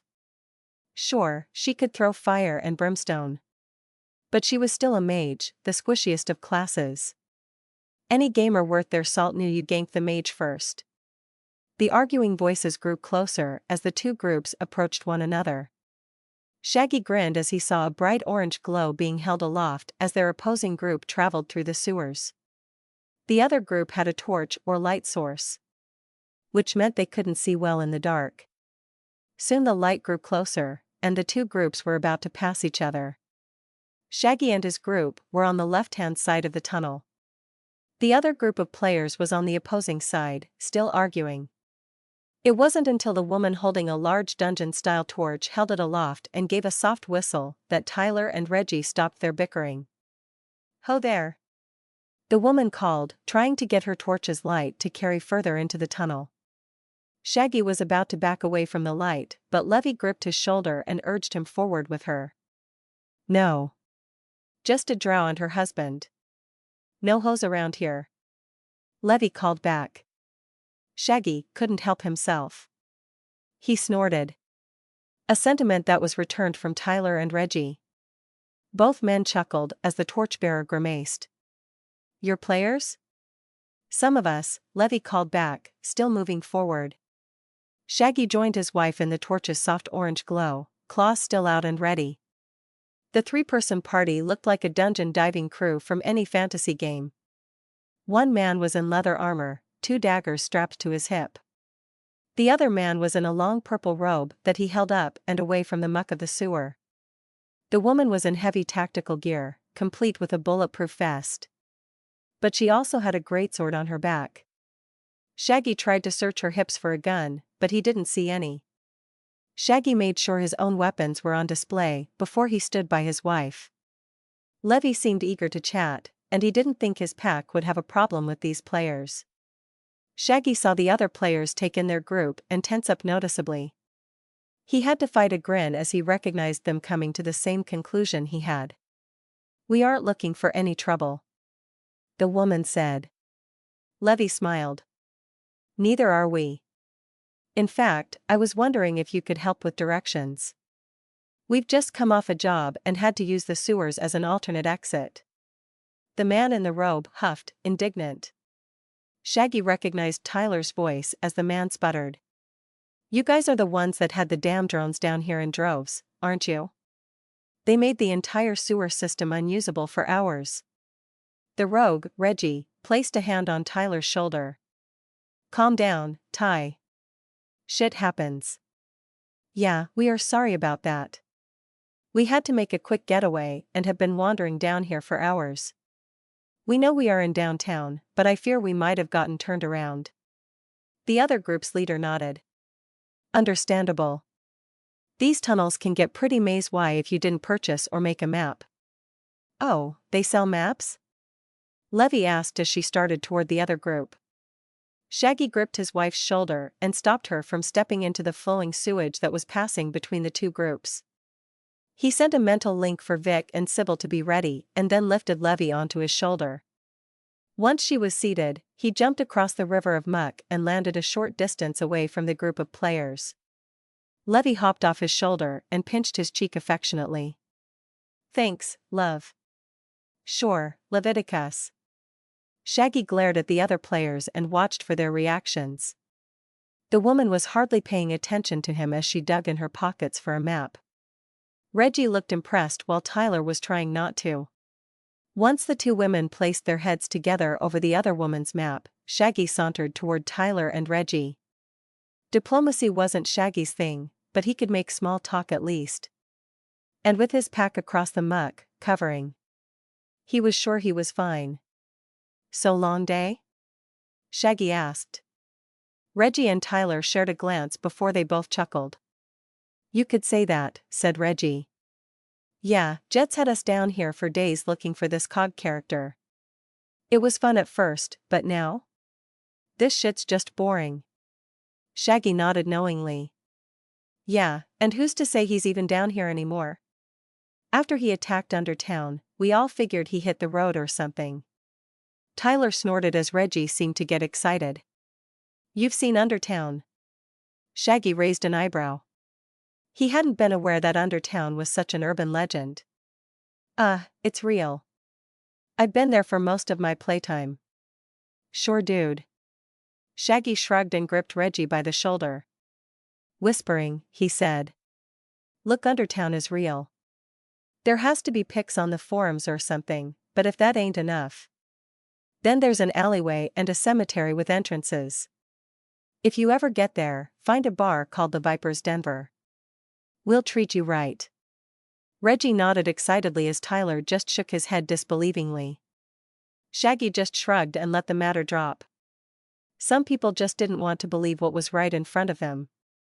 Shaggy knew for a fact that Undertown had several forum threads by different players, all about their adventures in the underground city. Undertown had been proven real since the start of the game. But with fakers out there posting fake images and other nonsense as well, Shaggy got the skepticism. Which meant more room for Shaggy and the others to expand their own empire. Levy and Jet put their heads together for several minutes. Levy wasn't looking at the map anymore and, judging from both women's stances, Shaggy guessed that they had entered negotiations.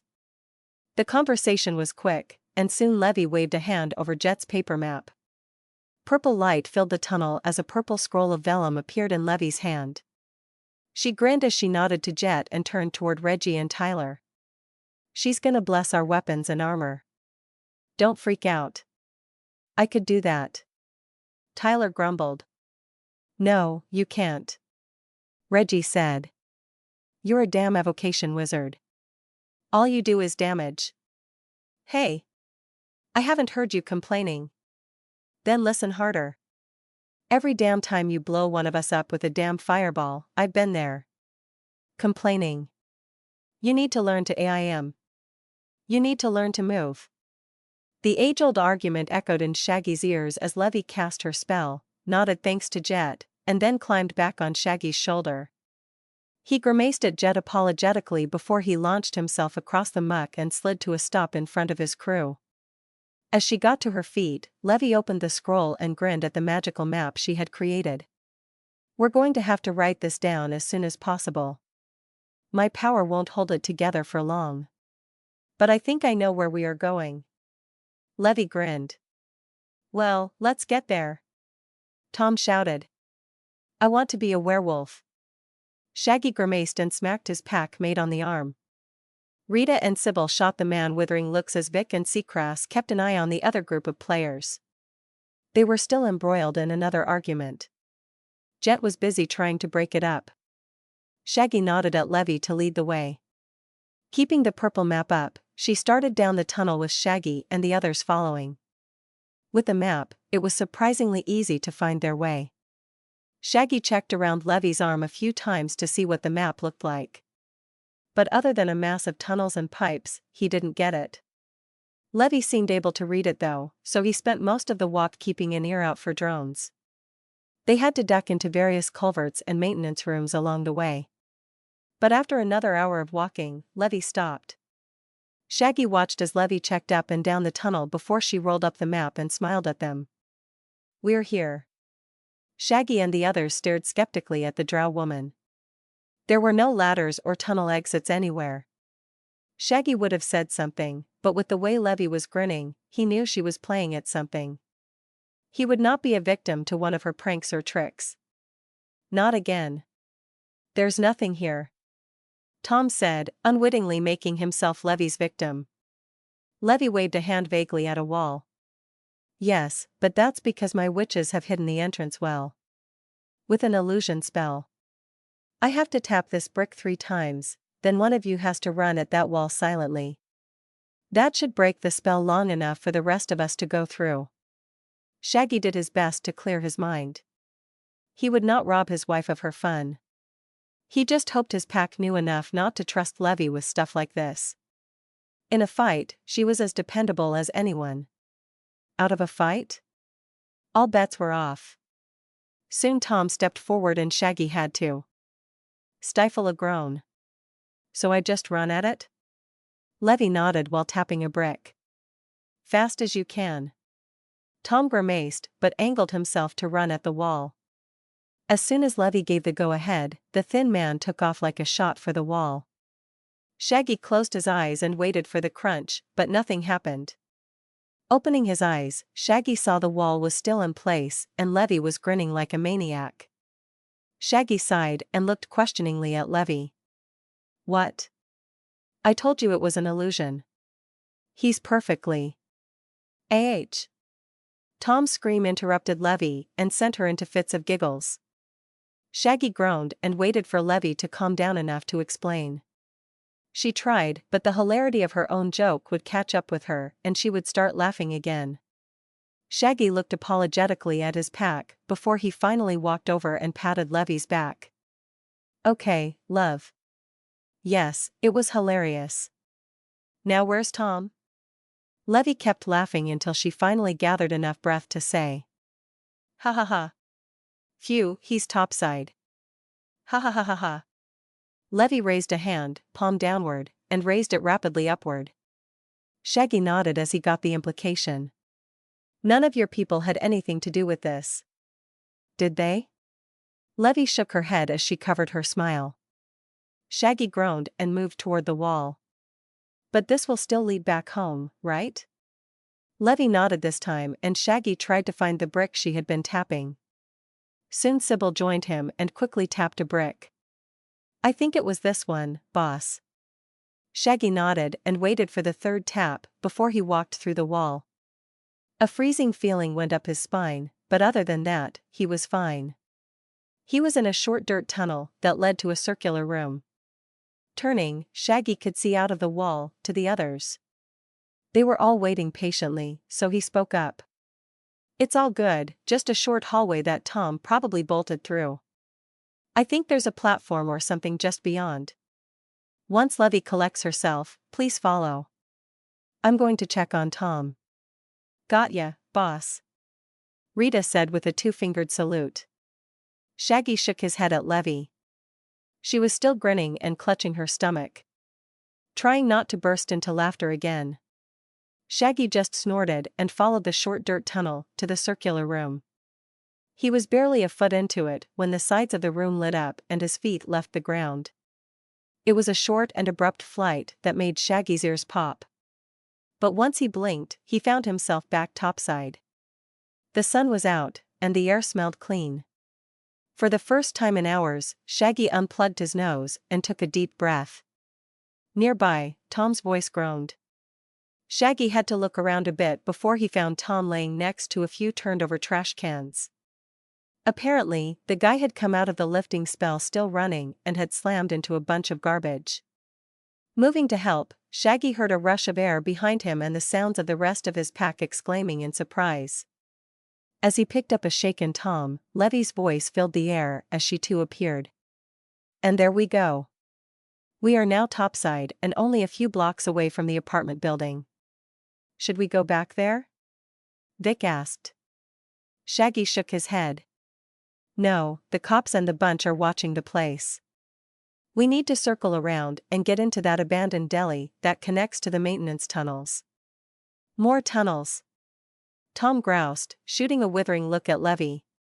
"I like the tunnels," said Seacrass. "They are cool and very spacious." Shaggy's pack fell into a discussion about living underground as Levy collected herself. Once done, she began walking toward the street, Shaggy close behind. It was sometime before noon, the sun wasn't straight above them yet. Shaggy couldn't see any drones in the air. Cars of various shapes and sizes zoomed everywhere. Shaggy could hear still Levy chuckling to herself. "It wasn't that funny, Levy." Levy looked aghast at the comment. "How dare you?" "It was great. Do you know how hard it was not to prank you guys? I mean, sure, we've mostly been on missions, so I can't do it there. But in the apartment? During our walks to and from crimes? I have restrained myself. But no more. Now we are all comfortable enough with each other for me to unleash prankster Levy." "Hee hee hee." Shaggy rubbed a hand down his face and grimaced. He wasn't sure how well prankster Levy was going to go down with the rest of the group. But so long as he stayed on his toes, maybe he would be spared. "None shall be spared." Levy grinned happily. Shaggy had to at least try. "Maybe you should pull back the pranks. Just a little." Levy turned sharply toward him and looked wounded. "But who am I without my precious pranks?" Shaggy groaned at her overacting. You know where this usually goes. You prank our friends, they get angry, they prank you back.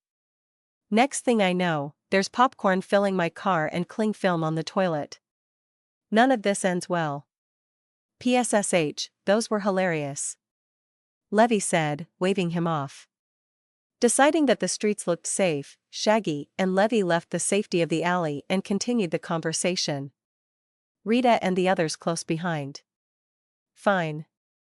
You are going to do what you want. I just want it known that I will not be running interference for anyone. I also won't be taking part. You always say that. Levy grinned. Then the first time someone gets you real good, you go all out. Need I remind you of the rotating hovercars prank? Shaggy harumphed. Angela and Carl started that one. Levy said, skipping happily down the road. Rita and the others hid their weapons the best they could and kept a wary eye on the busy streets. While they drew a few looks, it wasn't too bad. The biggest thing they had to worry about was the drones, which sent them rushing into nearby stores a few times. But after a few quick turns, they found themselves only a block down from where the apartment building was. They had wrapped around and were now walking down a skinny street. The abandoned deli was on the corner ahead and Shaggy finally breathed a sigh of relief. Finally. We're home free. Shaggy grinned. Levy slapped her forehead and froze. You just had to say it, didn't you? What? Shaggy readied himself. He checked around, but other than a few people hurrying down the sidewalks, the streets were empty. Shaggy straightened and looked at Levy. She was also looking around worriedly, and Shaggy realized she hadn't seen anything. She was just superstitious about what he had said. Shaggy groaned and ignored his wife's worry. They were home free. Shaggy crossed the street and hopped on the opposing sidewalk. He felt his pack follow him, ever alert for danger. But he could also feel their excitement. He was going to make them werewolves. Finally, he would have an actual wolf pack. Shaggy was so rushed to get into the deli that he didn't notice the Paranadon standing in the doorway. Shaggy collided with the bare gray chest of the Rhino Man and bounced off. The large alien grunted in surprise and caught themselves on the doorframe of the deli. Apparently the Paranadon hadn't expected Shaggy's density. It took them by surprise, and when they righted themselves, they got pissed. Shaggy rubbed his head and looked up. Through the windows of the deli he could see several half-animal, half-human people sitting around chatting and eating. He sighed and tried to ignore the rhythmic steps coming from behind him. He didn't even need to look. Shaggy knew by heart the steps of Levy's "I Told You So" dance. If anything, he wanted to hurry before she started singing the lyrics. Shaggy ignored the alien and grew his claws. Before anyone could blink, Shaggy swiped upward and cut the large gray alien from chest to face. Completing the swipe, Shaggy kicked the body as hard as he could, sending the now dead alien careening into the deli. Shaggy turned to his pack as they drew their weapons, his voice both hurried and worried. Quick! We have to finish this before she starts singing. 'Cause I told you so. You were wrong, and I was right.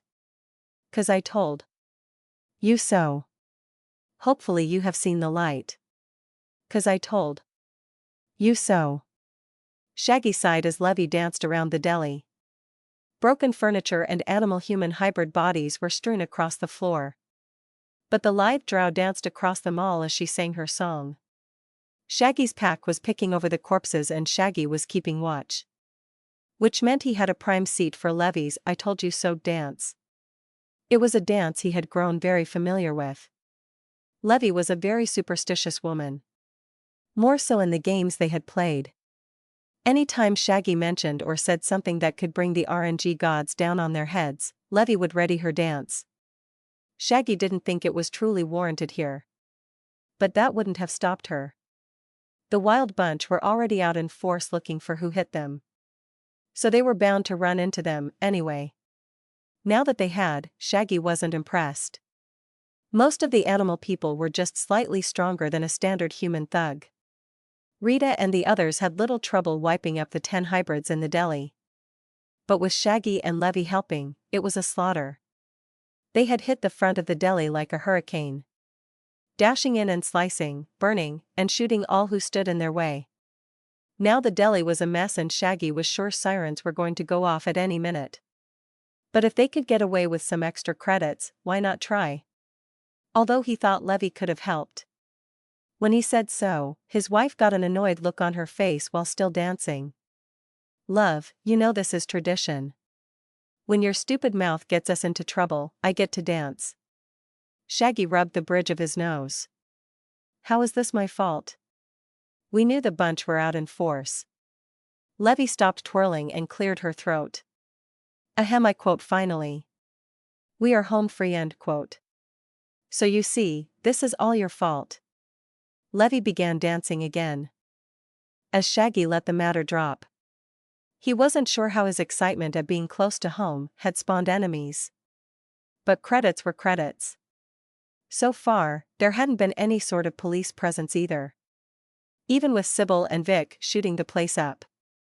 Rita stood from her position over a white lion man. Shaggy could see she was playing with a few credit sticks in her hand. Noticing his gaze, Rita grinned. Not a bad haul, boss. They aren't loaded like the Quinnica. But we could make some decent cash if we keep hitting them. Levy stopped dancing again as Shaggy nodded. We're going to have to. They are trying to move onto our turf. So we need to hit back where we can. Really, boss, it was kind of their turf first. So? That's how this crap goes. If we want space of our own, we gotta start taking over the neighborhoods. Not a lot here to take over, boss. Vic added, looking out the deli window and to the bleak-looking block of apartments and abandoned buildings. Huh? Levy blinked in surprise. She had stopped dancing and seemed deep in thought when Shaggy called out to her. Oh yeah, the ward's been burned and we can head that way. But don't you think we should check the block? Maybe find a few more of these mobs to farm? Why? Because we have a love nest to build and that takes cash. Cash these animal people have. Shaggy grinned. Well, I agree and love the bloodlust, babe. We need to recuperate and check on our crew of teens. Also, we need to find out where the old man wants us to drop off Jeruz's crap. Well, can't you do that while I take the pack out? Rita raised a hand, interrupting. While I would normally have no problem with that. There is also the matter of turning us into Wer's boss. You promised. Shaggy nodded and shrugged his shoulders at Levy. I promised. Plus, afterwards, we'll be running around with a bunch of werewolves. If you thought they were a force now. Shaggy trailed off as he smiled. Looking around, he could see looks of excitement on his pack's faces. They all seemed ready and willing to go through with everything. But Levy looked contemplative. The fairy on her shoulder made Shaggy think of another reason to head back underground. Also, don't you want that little one to recover? Being jostled around so much can't be good for her. The trip underground was uneventful and quick. Levy warded the door to the deli again. They continued until they ran into a few of Louis' kids. They were all hanging out in the hall, smoking and talking. Shaggy grimaced at the smell, but said nothing.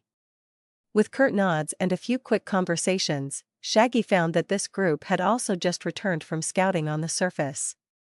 So yeah, the bunch are out all across the streets, right? But they ain't doing nothing. They are just posting up around the blocks. Shaggy grimaced. That either meant they were waiting for a stronger force or they were trying to box them in. Neither of which was good for them. They needed to get all this werewolf and spy stuff done so they could start pushing back. Shaggy thanked the smokers for their help and dashed off toward the old kobold tunnels. As they went, Tom asked. Can't we just do this werewolf stuff here? Shaggy shrugged, but kept moving.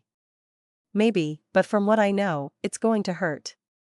So maybe we want to do it away from the kids. Less chance to freak them out. It's painful? Yep, and the pain gets worse if you try to fight the process. Y'all are going to scream. Why would we fight it? Sybil asked. Again, Shaggy shrugged. I don't know. The shift is going to change you.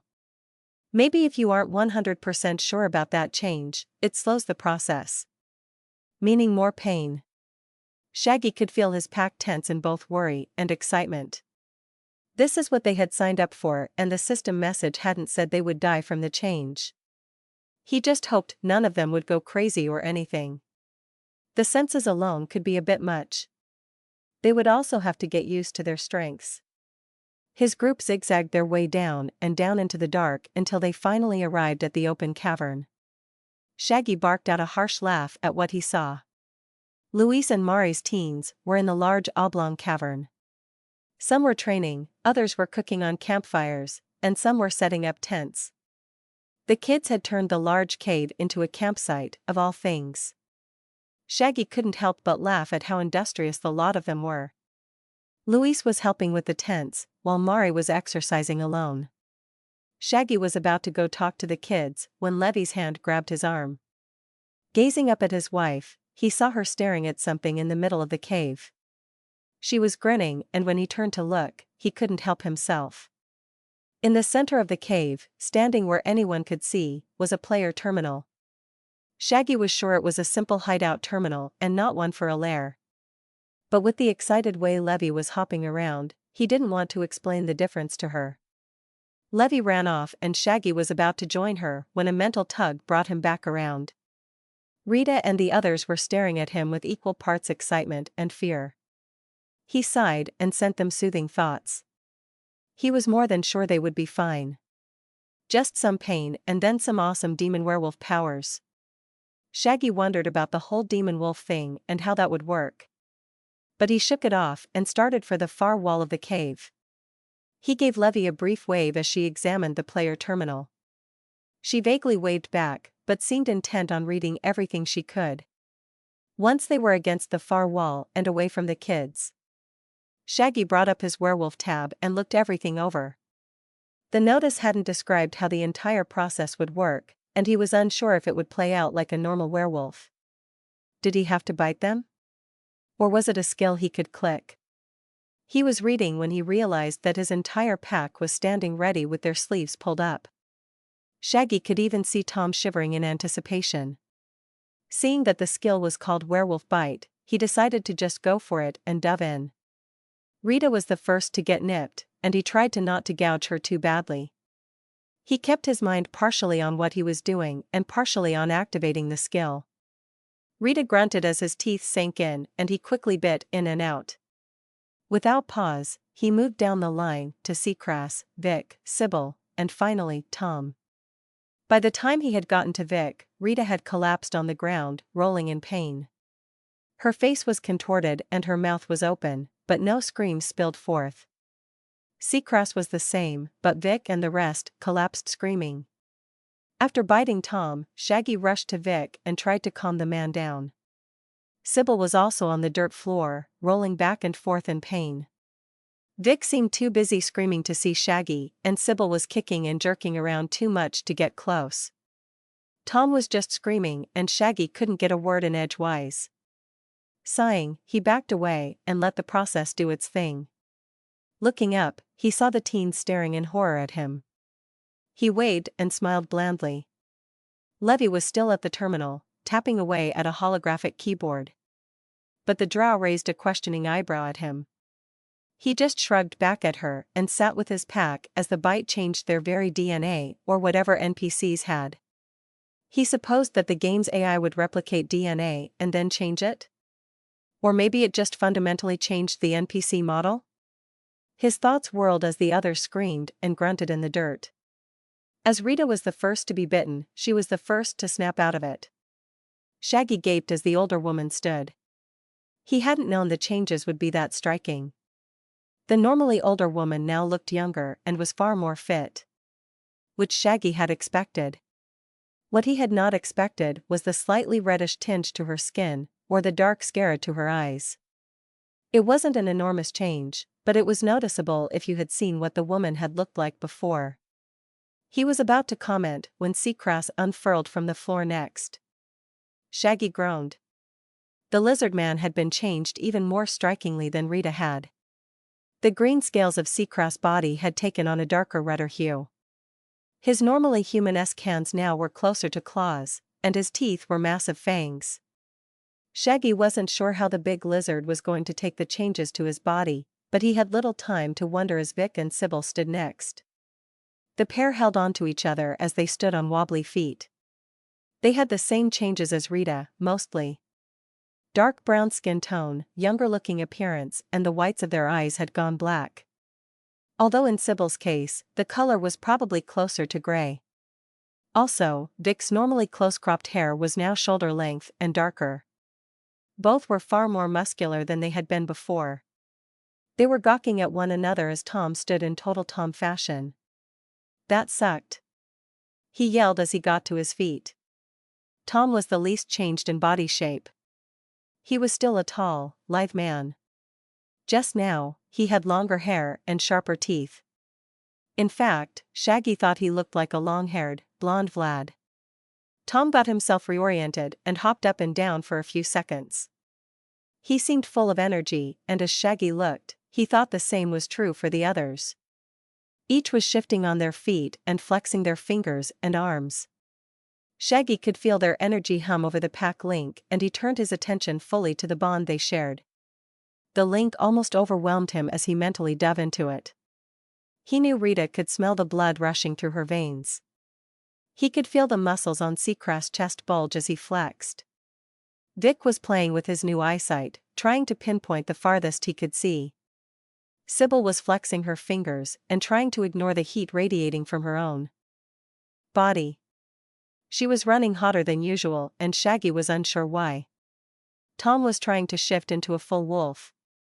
As he noticed this, Shaggy felt the link shift as everyone glanced at the lithe blonde man. They were all aware of the information he had just parsed. It felt like he had 4 more sets of eyes, and they were all converging on Tom.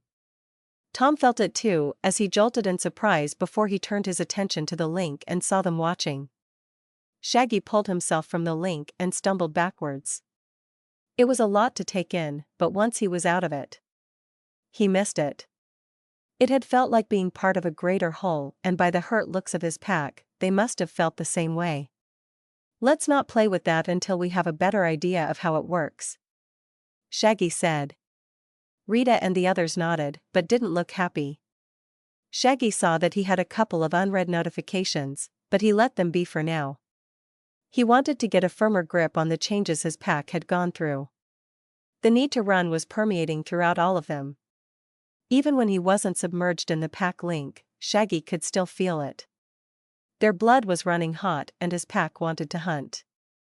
Gone was the exhaustion and bruised egos from earlier fights. Now they wanted prey. Shaggy could feel himself being pulled into the pack link again. But first he wanted to talk to Levy. He needed to get the money situation figured out, and he needed to contact Obadiah through the tablet. He also wanted to talk to the kids. As each new goal solidified in his mind, Shaggy felt his pack resonate with each one. It was like they understood his goals, and they agreed with the decisions. Shaggy looked around at his pack and saw them all nodding in agreement. They knew what he wanted, and he could feel their own want to discover more about their new forms. They wanted to run, but their alphas will came first. Shaggy grinned and gave them all a mental order to train. He wanted them to play with their new powers and test themselves. However, staying close was also important. Seacrest, Vic, Sybil, and Tom sent agreement as Rita took a spot next to Shaggy and nodded at him. Shaggy snorted as he felt her desire to protect him. Silently, she glared at him and Shaggy stuck his arms up in surrender. "Your second isn't here. So I'll be your guard till she can be folded into the pack." "Almost sounds like a cult when you say it like that," Shaggy chuckled. She swatted at his ear and Shaggy ducked out of the way of the blow. Rita almost lost her balance with the swing and Shaggy had to catch her. Shaggy guessed that the change had even increased their strength. Something that the others of his pack immediately started testing. Once Rita righted herself, they both walked toward Levy. "So boss," Rita started as she cracked her knuckles and stretched her shoulders. "Why did your eyes change?" Shaggy stopped. "Do what now?" "Your eyes, they are blue now. Also, the whites have gone completely black." Shaggy fell back into the pack link and tried to look at himself through Rita's eyes. She was right. He was exactly the same as before, except now his eyes were bright blue and the whites had gone fully black. It looked really cool, but Shaggy groaned and rubbed his palms down his face. He pulled back from the link as he marched sullenly toward his wife. So do those eyes of yours glow with an awesome power? Leave it alone, Levy. Do they help you see through to your enemy's weak point? Shaggy sighed and tried to squeeze next to Levy and use the terminal, but his wife wasn't done. Oh, do they see through all forms of illusion? Yes, you are hilarious. Now, can we hurry this up? We have better things to do than stand around listening to bad jokes. I'm sure they are, honey, and one day you'll find the right audience to perform your stand-up for. But it's not here. Levy huffed and turned back to the terminal. Grumbling, she brought out the holographic screen and showed Shaggy what she had been working on. He had been correct. It was a terminal for a smaller villain hideout and not a full lair. They needed a few more players or a lot more NPCs before they could get a lair. But Levy seemed happy with what they had to choose from. Clicking through a few tabs, Levy brought up the choices. They had a lot of space to work with, but limited resources. Again, Shaggy could buy ready-made things for more money or provide materials for the system to build something for fewer credits. They could also just build it themselves, but Shaggy didn't think his new pack would appreciate being house wolves. Nearby, Rita looked antsy just standing guard. Her eyes kept drifting toward Seacrass and the others, who were all trying out their newfound abilities. She still denied wanting to join them, though, saying that Shaggy's safety was paramount. Shaggy wanted to say that he was more powerful than the lot of them, but he let the matter drop. He had a whole new hideout to outfit, and they were going to need supplies. Levy waved a hand as several brick and wood buildings were shown on screen. Everything from old-fashioned cottages to newer, sturdier, industrial-style buildings were shown, although Levy threw out the more modern or sci-fi designs. Shaggy sighed loudly as he watched the designs fall into the digital trash. Love. We are in a modern setting. We don't need a freaking brick cottage. Levy sniffed, affronted. I'm a sorceress. I need an appropriate domicile that matches my theme. Shaggy scratched the back of his head awkwardly. And my theme? Oh please, you're a werewolf. What kind of theme goes with that? A cave? Hey. I'm a modern werewolf in a t-shirt and jeans. So a high-rise apartment wouldn't be too far off the mark. We can't fit an apartment in here, Shaggy. It was just an example. My point being, we don't have to go all witch in the woods. We can have modern comforts and don't have to live in a fantasy-style shack. Well, what do you see that pops out at you, then? Shaggy glanced over the choices and scanned them. Everything from wooden cabins to metal bunkers scrolled past as Levy kept swiping through pages. Shaggy read through the stats of the various buildings. For now, they could only build a few amenities. Just enough for themselves and the kids. So what they need was a bunkhouse for the pack, then another for the kids, and then Levy and his own house. Seeing something like what they needed, Shaggy jabbed a finger forward. There. That's perfect for the pack, and we can build a second one for the kids. Really, dear? Bunkhouses? Isn't that a little demeaning? What? It does what we want, and it saves on future space. We can make them nicer. Shaggy brought up several options on the bunkhouses shown. Some were made of wood planks, but others had a more modern feel. They could even get running electricity and plumbing if they paid for the spell work. Although Shaggy wasn't sure who performed said spells. Did the system handle all that? He shook off the thought as Levy studied the designs. She stuck her nose in the air and made a small grunt. Humph. It's fine, I guess. But what about us? It's our love shack you need to decide on.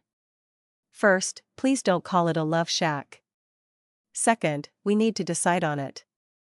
This is just like choosing a house IRL. We both need to come to an agreement on what we want.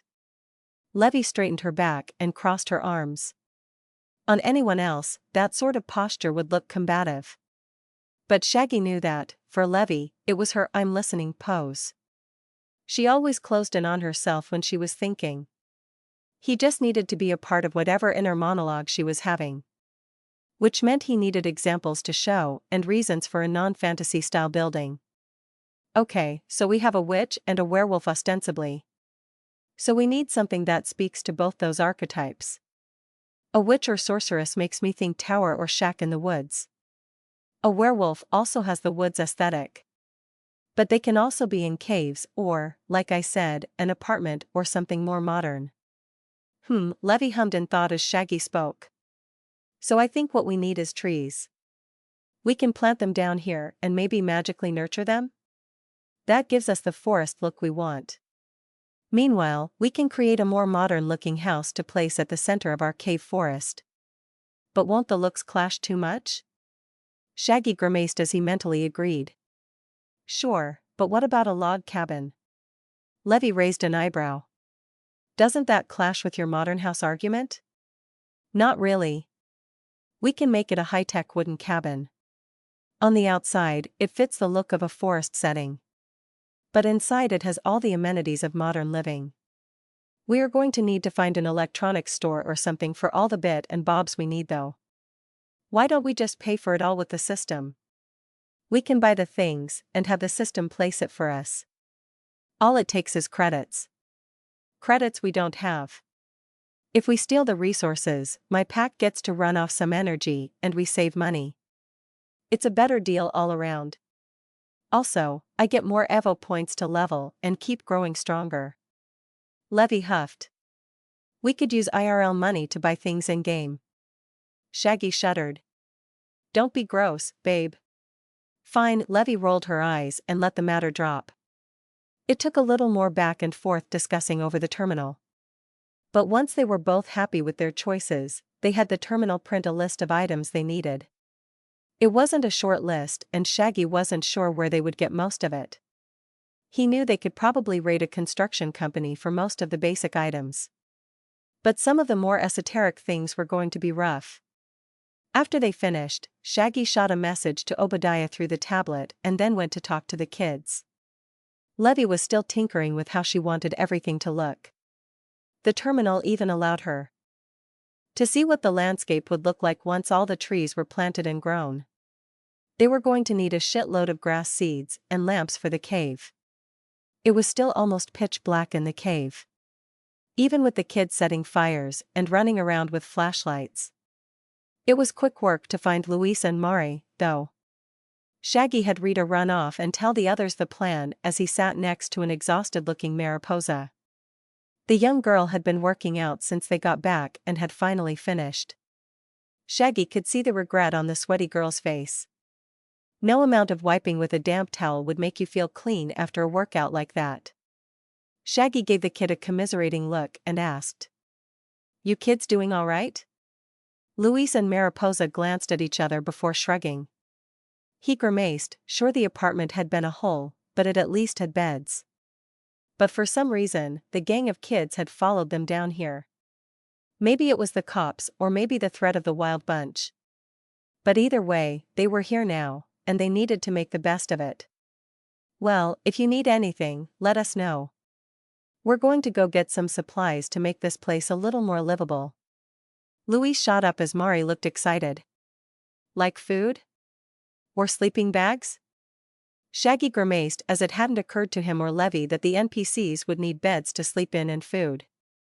Their bodies were sustained through the gaming pods and they barely needed to sleep. He wanted to kick himself. Their list was going to get that much bigger now that they needed to furnish all the buildings. Oh, yeah. We have that on the list as well. Shaggy lied. But we need to find out where some of this stuff is. Oh well, there's a grocery store, like, 3 blocks from the deli. Luis mentioned. Oh, come on. Not Antonio's? We can't rob him. Mari said. Who said anything about robbing? Luis asked, looking between Mari and Shaggy. Shaggy just grinned as he shrugged his shoulders. What did you think? We were going on a shopping trip? That's not how we do things, kiddo. We need something, we steal it. Simple as that. I hope your crew understands that. Luis groaned, but Mari stepped in. Oh, we do, it's just Luis is kinda slow on this stuff. Ice for brains and all. Even so, don't hit Antonio's. They're good for the neighborhood. Instead, there's this corporate place that's been trying to squeeze them out. We could hit them and feed us all at the same time. Shaggy rubbed his chin and fell into thought. As he did, he felt the others of his pack all mentally discussing various bits of their new forms. When Shaggy's mind brushed up against theirs, they all fell silent. Shaggy felt them running through his memories until he felt a few questions pop up. He didn't know if they were his or his crew's, but he asked them anyway. What kind of food? What's the security like? Also, should we wait until nightfall to raid the place? Luis and Mari glanced at each other again, before shrugging simultaneously. Shaggy sighed as he nodded knowingly. Looking around at the other kids who were wandering around in the dark, he said, "Why don't you kids run some recon on the place and find out? If you can find a spot with some mana lamps or industrial sun lamps, that would be great." Mari and Luis put their heads together and had a whispered conversation that Shaggy pretended not to hear. Once they were done, Luis said, "Fine. But we want better loot and equipment, and you're going to have to train us, also pay." "We want to be paid as well?" Shaggy grinned. The boy had started out strong, but then lost confidence in what he was saying. Apparently, Shaggy's smile didn't help as Luis and Mari both gulped nervously. Shaggy sighed and pressed his lips over his sharp canines. He was sure staring at the daggers he called teeth didn't calm the kids down. Instead, he tried to smile with just his face and nodded. "Sure, we can come to some agreement. But you let your crew know that for now, they are strictly recon only. I don't want them throwing down with the bunch. They ain't shit for mutants or enhanced, but mundanes are gonna get wrecked." Mari waved a hand between her and Luis. "We're mutants. How's that power been treating you lately?" Shaggy asked. Luis' body became covered with ice as Mari ignited one hand in flame. But Luis' ice was still thin and flaky, while Mari's flame flickered dangerously. Shaggy saw the sweat on the girl's forehead shine even more, and he had to wave a hand at the both of them. They had abilities, but they needed practice. Although he found it strange that they weren't better, considering their age. Something must have shown on his face, because Mari got defensive. "My powers only showed up a year ago, and Luis never had a chance to use his. Also, he's lazy. You've had abilities for 5 years, and your shit's still weak." The two bickered while Shaggy smiled at the pair. Once again, he was reminded of his sister, which in turn brought up thoughts about Chromia. Shaggy wondered how the others were doing in Undertown. He was going to have to visit as soon as possible. But first his pack needed to run. As the kids argued back and forth, Shaggy told them to do the recon and then turned to his pack. They had all come running when Shaggy gave a mental pull.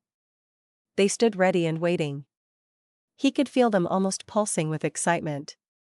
They were all eager to get to work. Even if the work was simply stealing construction materials, they radiated pure joy. Shaggy shook his head at how excitable they all were. "Y'all got a handle on it?"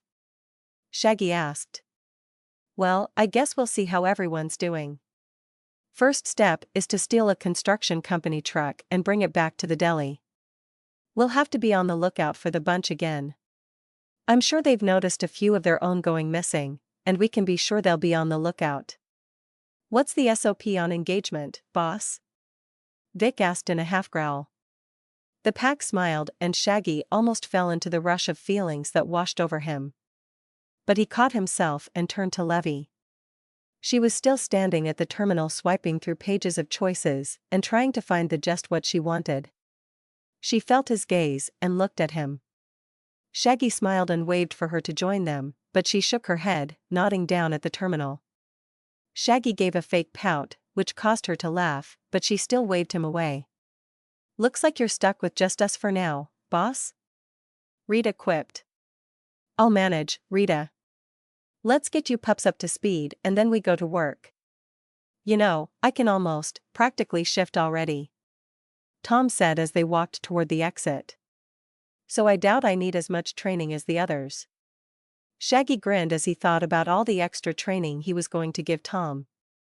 The others all cackled as Tom felt his thoughts and nearly tripped in the dark tunnel. Shaggy joined the laughter as he and his pack went out to hunt. Another day, another stolen car. Shaggy thought as he looked out the window at the blurry buildings. Sybil swerved their stolen car around another slow-moving hover car. The petite woman shouted expletives out of her open window as she sped up their stolen sedan. Shaggy sighed as he tried to send the woman calming emotions through the pack link. But everyone of his pack seemed extremely temperamental since the shift. They couldn't fully transform yet, but Shaggy had given them the rundown that Vance had given him.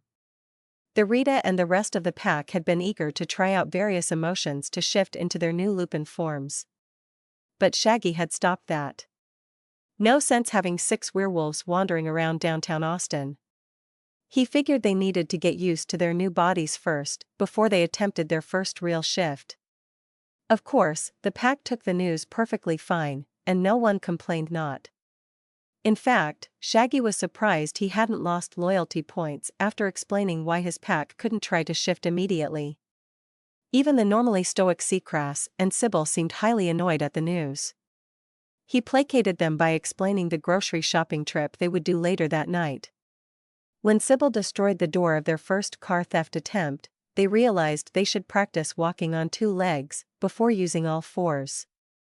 As he watched the buildings flash by and listened to Sybil shout at another car, Shaggy brought up his pack information again. He had checked it after they had left the deli, but he still didn't believe it. Seacrass Thorses, henchman. Paranoid level 8. Personality dim-witted.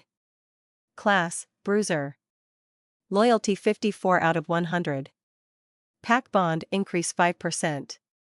Rita Crawford, henchman. Human level 7. Personality motherly. Class, swordswoman. Loyalty 50 out of 100. Pack bond increase 5%. Tom Fash. Human level 6. Personality jabberjaw. Loyalty 99 out of 100. Pack bond increase 5%. Sybil D, henchman. Dayan level 6. Personality stoic. Class, fire starter. Loyalty 50 out of 100. Pack bond increase 5%. Vic Nash, henchman. Human level 6. Personality combative. Class, sharpshooter. Loyalty 50 out of 100. Pack bond increase 5%. 4 henchmen. He had 4 henchmen now. Tom, being at 99 out of 100, had irked him to no end. But it was still close enough. Soon he would be rolling with a full squad of henchmen. Each with a different class that boosted their base stats and helped them fill a role in their pack. He glanced over at Sybil, who now had her head out of the car as she kept one hand on the wheel. The litany of curses spewing from the woman's mouth made Shaggy grin. But he also couldn't help but wonder if her class had something to do with her new temper. Class, fire starter. Touched by demon fire, fire starters can call upon the inner reserves of demonic magic and summon flame from their hands. This green glowing flame can scorch even the mightiest of defenses and can even cut through some magic. Bonuses to intelligence and charisma.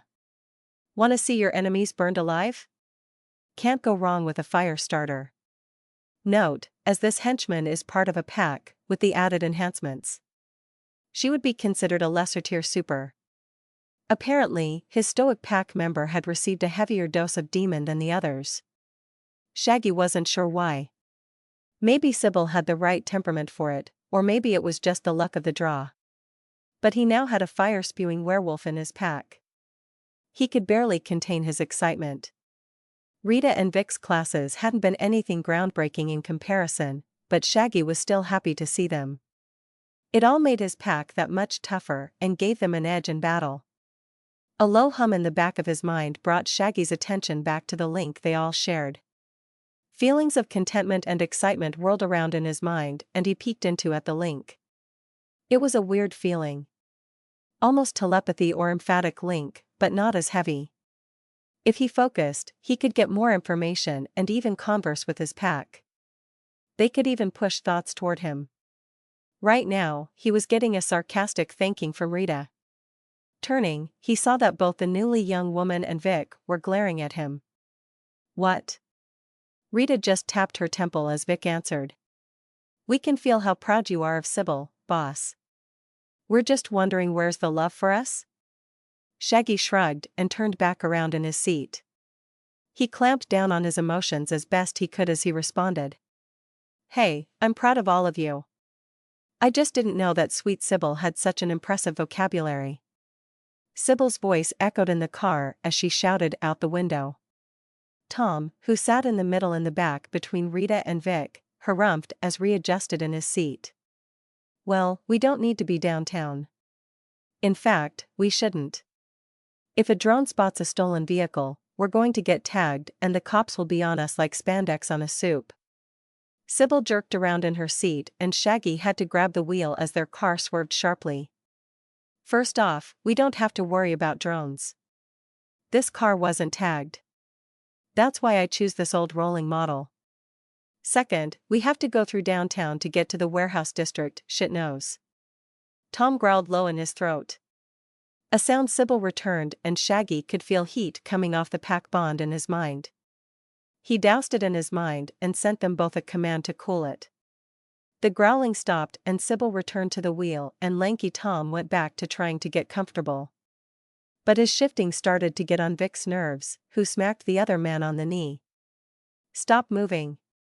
We are all uncomfortable. Seacrest squished his newly transformed bulk closer to the door he was already leaning into. The large lizard man looked apologetic. Sorry, he said. It's not your fault, dear. Rita said good-naturedly as she, too, hugged the opposite door. It sure as hell is somebody's fault. Tom grumbled. Shaggy shook his head and reached for the car's radio. But all he got was static and white noise. He flipped through a few more channels before he gave it up and went back to staring out the window. As he watched a moving van change lanes ahead of them, a thought occurred to him and he voiced it to the pack's resident car thief. Once we get a construction truck, will they be able to track us? Sybil nodded as she flipped off a passing cyclist. Yeah, we are going to have to disable the trackers and try to avoid any drones on the way back. They'll still report the trucks as stolen, but hopefully by that point, we'll have dumped or destroyed them somewhere. Bunch turf? Vic asked. Shaggy nodded. It wasn't a bad idea. They could blame the thefts on their new rivals and get the stuff they needed sorted out. He let his thoughts drift into the bond as he returned to Sybil. So, can you walk us through that? Is there a button or switch we have to push or are we ripping out innards? Sybil sighed and rolled up her window. Yeah, it could go either way, boss. Depending on the truck, they might have a switch for it. But if they don't, you gotta find the transponder that's blasting the car code. It could be between the seats or even under the car. Hopefully, if we hit a few trucks from the same place, they'll all have the thing in the same place. Shaggy felt his eyebrows rise. A few trucks? He had been planning to only grab one. But that sentiment was shot down over the pack link. Rita snorted, and he heard the clink of her sword against her side door. He didn't need to turn around to see the look on the swordwoman's face. Boss, don't be stupid. There's 6 of us. We could all grab a truck and be done with this by nighttime. Then we can get to the really important stuff. Like food. Right? Tom almost shouted. I am freaking starving. It's like the change took a lot of calories or something. Probably exactly what it did. The others all nodded in agreement and Shaggy checked his pockets. He had snagged a few credit sticks here and there from the bunch. A pack of hungry wolves was all well and scary. But if their regeneration worked like his own, they needed food. His urgency whizzed down the pack link and he felt everyone in the car tense. He felt them parsing his thoughts as he dug out a few credits and started looking for a drive-thru. Wow, food's really that important, huh? Vic said as he understood Shaggy's thoughts first. Shaggy nodded as he pointed toward a nearby fast food place. It's our fuel. You are going to want to be topped up as much as possible. I should have thought of this. He felt a hand on his shoulder and Rita's voice echoed in his ear. Calm down, boss. We'll grab a bite, then get back to business. Shaggy felt the others give mental nods as Sybil jerked the car into the drive-thru. One quick conversation and amazed teen later, they had their food. Their stolen car smelled of burger and fries, and Shaggy was sure Sybil was driving with her knees. But he couldn't see, since the massive amount of bags they had bought filled the space between the driver and passenger seats. Chewing and growling replaced Sybil's swearing as their car swerved back onto the road. Shaggy just shook his head as he grabbed a burger. That poor kid looked so confused. Tom chuckled around a mouthful of fries. Probably didn't expect a car full of werewolves with the amount we ordered. No kidding. We got enough for a small army. He could have thought we were ordering for a party or something. I think he was more surprised by our freaking eyes. Shaggy suggested. Or the giant were-lizard in the back seat. Rita said. They all nodded as everyone but Sybil looked at Seacrass. The lizard alien had a burger at the end of each one of his newly grown claws. The mutation had changed the alien's appearance the most out of all of them. Seacrass glanced at them before he shoved a full hamburger into his massive jaws and chewed. He shrugged and the others all chuckled as they ate. Even with the massive amounts of food they had ordered, his pack devoured everything quickly. Soon, they were all sated and happy. Sybil had even stopped swearing so much. Use your eyes, Grandma. Shaggy rolled his eyes and gave another sigh of relief as they left downtown Austin and entered the suburbs. Already he could make out the various warehouses and construction sites in the distance. There were even trucks out on the street. The city was still rebuilding from Cog's attack and Shaggy couldn't help but grin at the thought of his pack going up against Cog. He wondered if the sexist old bastard could handle all of them. He was deep into imagining the scenario when he noticed a white truck speeding up past them. Shaggy grinned again as he read the name. Spiegel Brothers. Friends of yours, boss? Rita asked. Shaggy shook his head as he tapped Sybil's arm. Follow them. Sybil nodded as she turned on her turn signal and shifted their car over behind the massive white truck. She fell a few lengths back and maintained the distance as Shaggy explained his last dealings with the construction company. In truth, he was surprised the company trucks were still out and about with the bombshell he and the guys had dropped onto the net. But he figured someone else had picked up the reins as good old Drew dealt with his extramarital affair. So what do they move, boss? Things we are looking for? Shaggy nodded. Most definitely. Dave was the one driving the trucks, but I remember loading pallets and pallets of crap into those trucks. Everything from cement and wood to house plants and deck chairs. Seriously, they were more like a moving company than a damn construction company. We grab a couple of those and we should be golden. So, do we take this one? Nah. Follow it and once we see where it's going, we can either follow it back to the warehouse or rob the site it's delivering to. Why not just go to the warehouse you used to work out of? Rita asked and Shaggy felt his cheeks flush. Coughing to cover up his embarrassment, Shaggy answered. It's because that site is back the way we came. I didn't think about it until just now. He could feel their incredulity through the pack link. But it was Sybil who came to his rescue. Actually, this is probably better. Less of a link to you, and we don't want to be stealing things so close to the new base. Shaggy nodded. Very good points, and all things I considered, I tell you. Vic's follow-up sneeze sounded distinctly like bullshit. But Shaggy ignored it as their car followed the truck further west and toward the construction sites in the distance. Shaggy hoped they were headed for a well-stocked sister site. Somewhere without the K-Tech guards. Otherwise, this raid was going to have to be done on the move. After 30 minutes of driving through the back roads, Sybil pulled back behind a few other cars to avoid suspicion. Shaggy and his pack finished the drive-through food and chatted quietly among themselves. Now that they had been fed, the constant angry hum in his mind had calmed down and Shaggy could sense the others more easily. They were going to have to rob the grocery store blind tonight.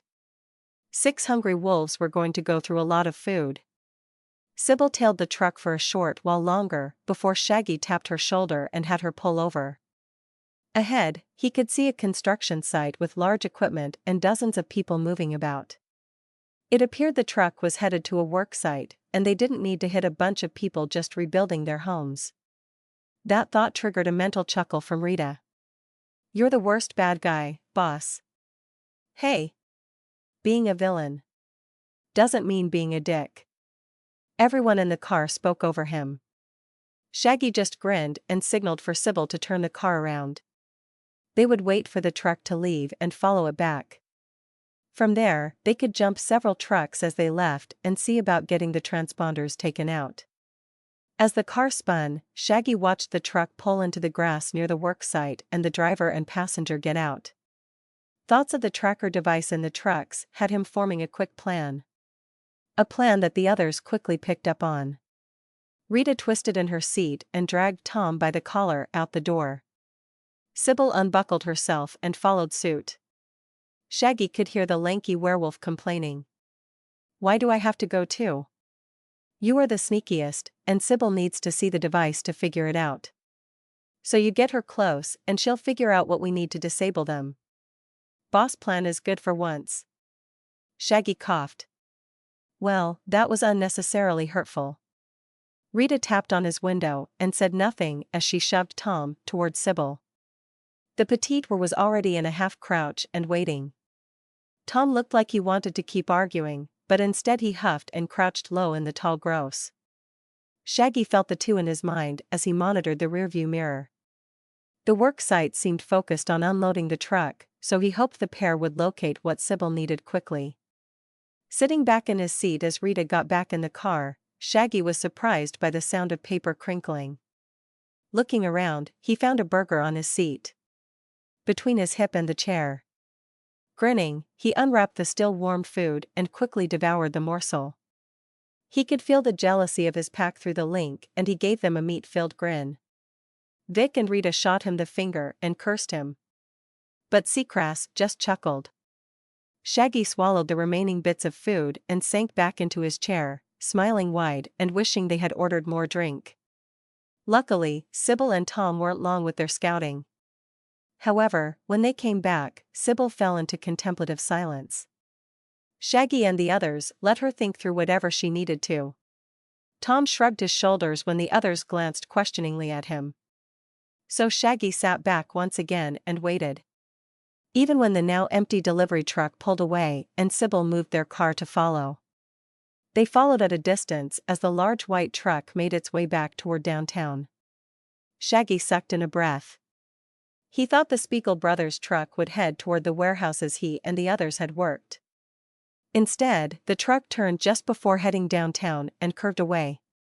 Shaggy sighed and monitored the setting sun. They had all been up since last night. Thankfully, with his pack's recent changes, they weren't tired, but they still needed to hit a grocery store for food. "I think we are just going to have to rip the thing out," Sybil said finally. Tom sputtered. "All that time thinking, and that's what you come up with?" There was a dull thud as someone, probably Rita, hit Tom. Shaggy didn't bother to look and instead searched Sybil's face as she drove. He figured she had already run through the pros and cons of disabling the devices. But they all still needed to know everything.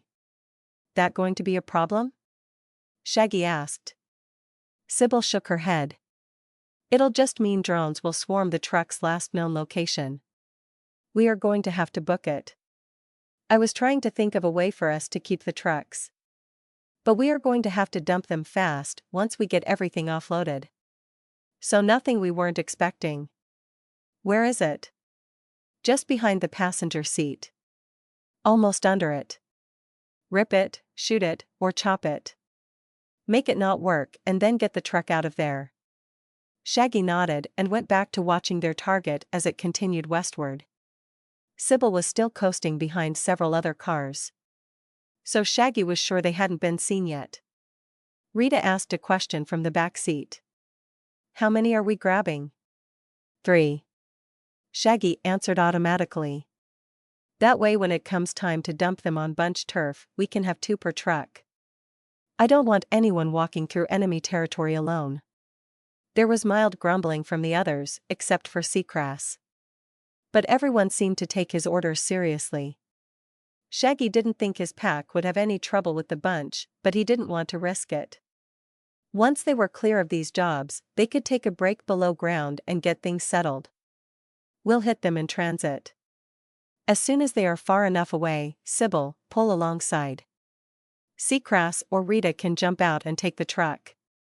Then we'll shoot back here for another." Shaggy spun in his chair to address the others. "Once you are in, kill the tracker and hightail it for the deli. Get the kids to start offloading. Once that's done, head a few blocks north and dump it. Got it?" His pack nodded as one, and Shaggy could feel the hum of excitement through the link. They were ready. They would have to deal with any screw-up as things went. He didn't see any problems with the plan, but Shaggy knew that something was bound to go wrong. The law of gaming said that if the system could throw you for a loop, it would. Shaggy bit his lip as a white truck left the facility, and Sybil immediately followed. He could feel both Rita and Seacrass tense. A quick buzzing in his head and the two came to an agreement. Rita would take this first one. Sybil seemed to get the message too as she slowly sped up. Shaggy put a hand up, trying to slow the woman down. They didn't want to hit them too soon. Shaggy also monitored the sky for any nearby drones. He didn't see any, but who knew how close the damn things could be. After 2 blocks, Shaggy felt Rita getting anxious, so he let Sybil zoom ahead. Thankfully, the streets were pretty clear as Sybil jerked around the large truck like she was going to pass it. A rush of air hit Shaggy's neck as Rita thrust open her door. Without a word, the newly turned werewolf leapt toward the truck's driver's side door and sank her sword through the window.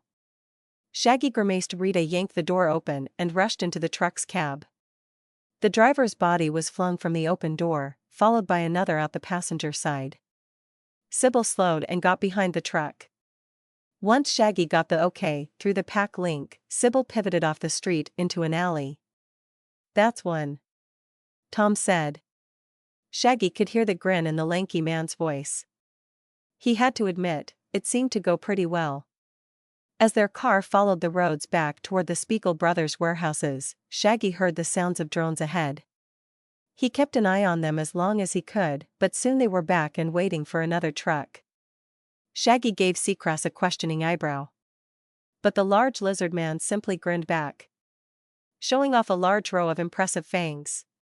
Shaggy wondered how his looked in comparison. "Fong envy." Sybil chuckled. The others joined in laughing as Shaggy just shook his head and pointed at another truck leaving the warehouses. Sybil followed the same tactic as before. They followed the truck for a few blocks. But when they got to the spot that Rita had intercepted the other truck, the streets were filled with ambulances, gawkers, and cops. Luckily, the truck they were following rerouted around to another street. Shaggy had Sybil wait another 2 blocks before they attempted the same maneuver as before. Like Rita, Seacrass hurled himself bodily from the car and slammed into the truck's cab. The weight of the giant lizard werewolf sent them almost careening off the street. But Seacrass yanked the passenger side door off, and after some audible screaming, the truck righted itself. Sybil spun their sedan around and Shaggy contacted Seacrass through the link. But all he got was a primal excitement that almost overwhelmed him. The alien seemed to have enjoyed that. Shaggy just grinned and waved Sybil back toward the warehouse. After a few more blocks, drones dove through the sky and Shaggy hoped Seacrass remembered to disable the tracker. "Next one's mine, right boss?" Tom asked excitedly. Shaggy merely smiled as Sybil pulled into a spot up the street from the warehouses. Luckily, it didn't seem like they had been discovered yet. Either the trucks weren't in contact with the main office or they had been hit so fast they didn't get the word out. Shaggy thought they might be pushing things with the third truck. With the first two, the drones and cops had been fairly quick to respond. Shaggy wondered if that had anything to do with K-Tech. Shaggy was deep in thought when the sound of Vic whistling in amazement brought him around. Wow. That's a truck right there.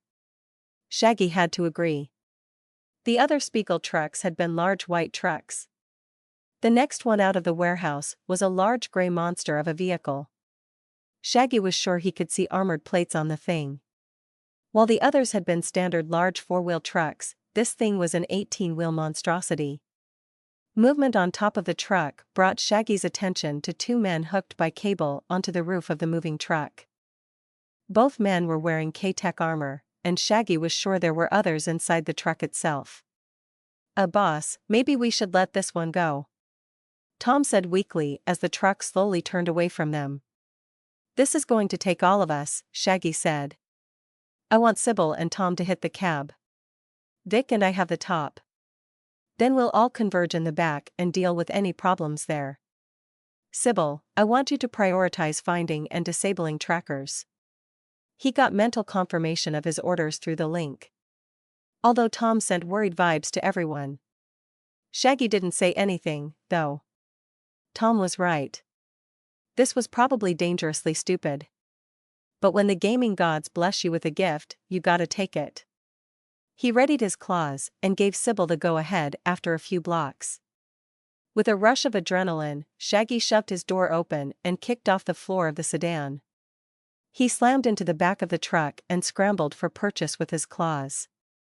Thankfully, he got them into the truck's armored side and clawed his way to the top of the truck.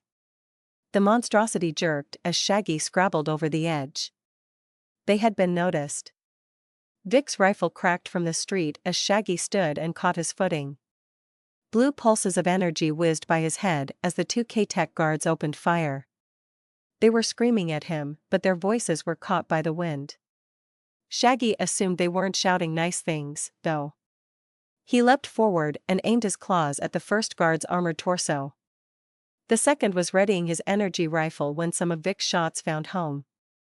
The guard's armor caught the bullets, though, making the guard jerk but stay upright. Shaggy filed that away as slashed his claws forward. But the tethered K-Tech guard was quick.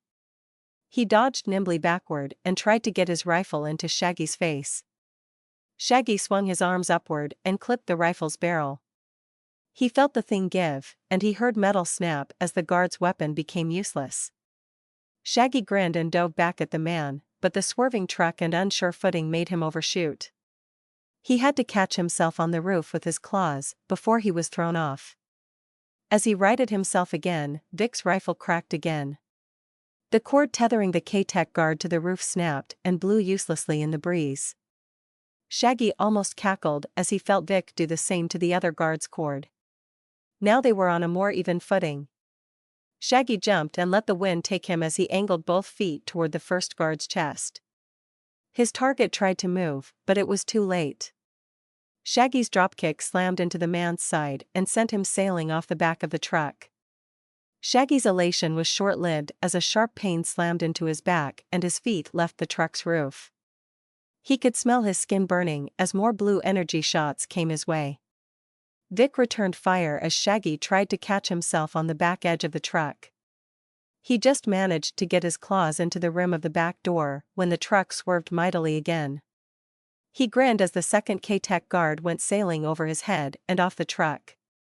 Taking stock, Shaggy saw that their stolen sedan was on the side of the road. Crashed into a building. Shaggy briefly wondered where Vic was firing from, but then he saw his pack mate running alongside the truck.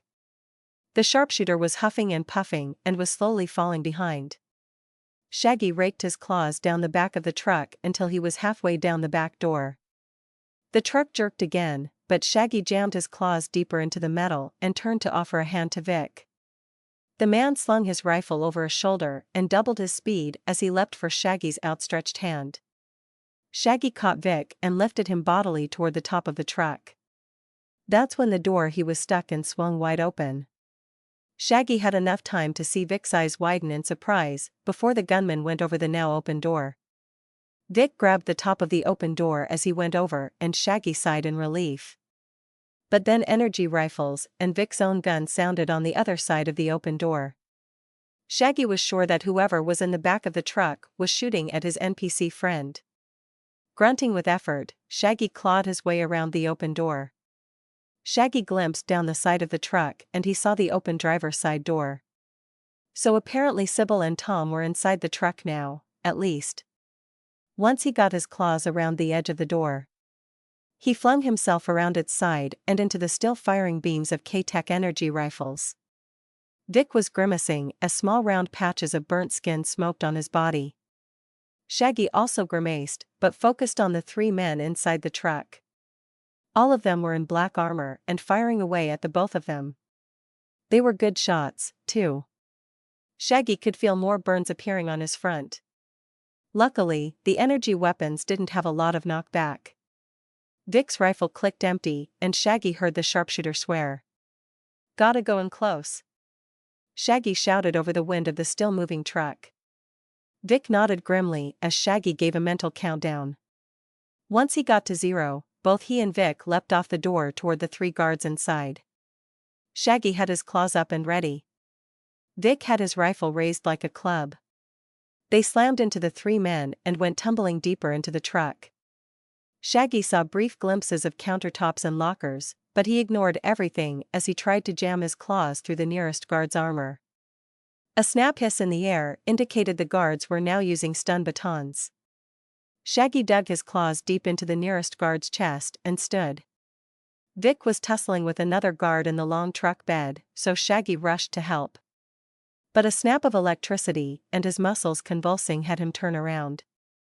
While the one he had stabbed was on the floor, bleeding out, the last guard was standing with her helmet removed and stun baton at the ready.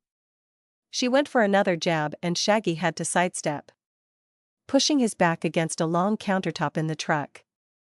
Without looking, Shaggy grabbed for something on the counter and threw it. The beaker-looking thing shattered against the woman's armored forearm. Shaggy dove in after the distraction and tried to jam his claws through the guard. But she backpedaled and raised her baton again. She was about to charge again when the door to the cab behind her opened and Tom appeared. She was mid-turn as Tom leapt on top of her and slammed a knife into her throat. The woman collapsed as Tom smiled a savage grin at Shaggy. Shaggy raised a thumb but turned to help Vic. However, the man was using the end of his rifle to bludgeon his guard to death. The butt of Vic's gun was red with blood and the man himself was huffing and puffing.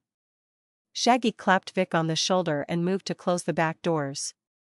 He could see that the truck was still moving, and he hoped Sybil had found what she needed to. Shaggy heard the sounds of drones buzzing in the air as he got the door closed. Grimacing, he marched down the length of the truck toward the front cab. They could inspect what they had stolen later. For now, they had to focus on getting away and getting this monster unloaded. Once he was in the large front cab of the truck, Shaggy saw 3 dead guards and a sweaty, annoyed-looking Sybil behind the enormous steering wheel. Shaggy could smell burnt plastic as the front dash sparked dangerously. Tracker was embedded in the console. "I had to burn it out," Sybil said, raising a hand wreathed in green flame. Shaggy nodded. "Understandable. But I think we have drones." Sybil waved a hand at the burnt console. "They had a radio and might have called for help. We need to hurry."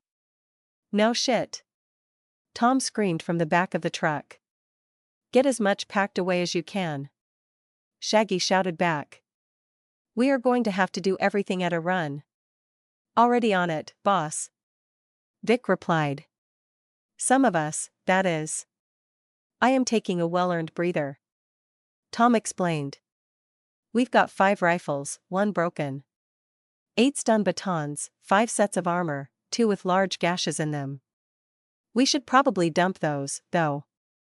"What for?" "This shit is awesome." "Because, Tom, I wouldn't be surprised if some of this stuff is bugged somehow. The only reason I think the weapons are safe is because they don't have dedicated energy supplies. I mean, the rifles do, but those are mostly power packs for the ammo." Vic sighed. Shaggy waved a hand, asking his pack member to continue.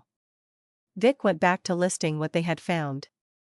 Sybil was still driving, and they were getting closer to the deli. They had packed up a lot of the stuff near the back of the truck. Vic and Tom had swept the countertops clean and opened all the cabinets in an attempt to grab everything. The result was a surprisingly small stash of stuff piled up on the floor, which strangely included a mini fridge. Vic coughed as he continued. Several silver cases of various sizes, all locked. 2 laptops. But those are the leaving pile. We don't want them to track those. Plus, the encryption is, frankly, beyond us. So best leave them for the bunch. We also found several binders and folders full of notes. Not tablets and data storage either. Like real hard copies. No idea what they contain, but honestly, those are the things that freak me out the most. Anything K-Tech keeps off their data network is bound to be trouble. But who knows? We might be able to sell the stuff. Shaggy nodded as the truck slowly swerved to the side. Okay, anything else? Several ingots of various metals, all stamped with the K-Tech logo. Probably experimental prototypes. Again, probably something we can shift either topside or back in Undertown. The fridge? Shaggy finally asked outright. That's full of sodas and sandwiches, and comes with its own mini generator. So, goes on the taking pile.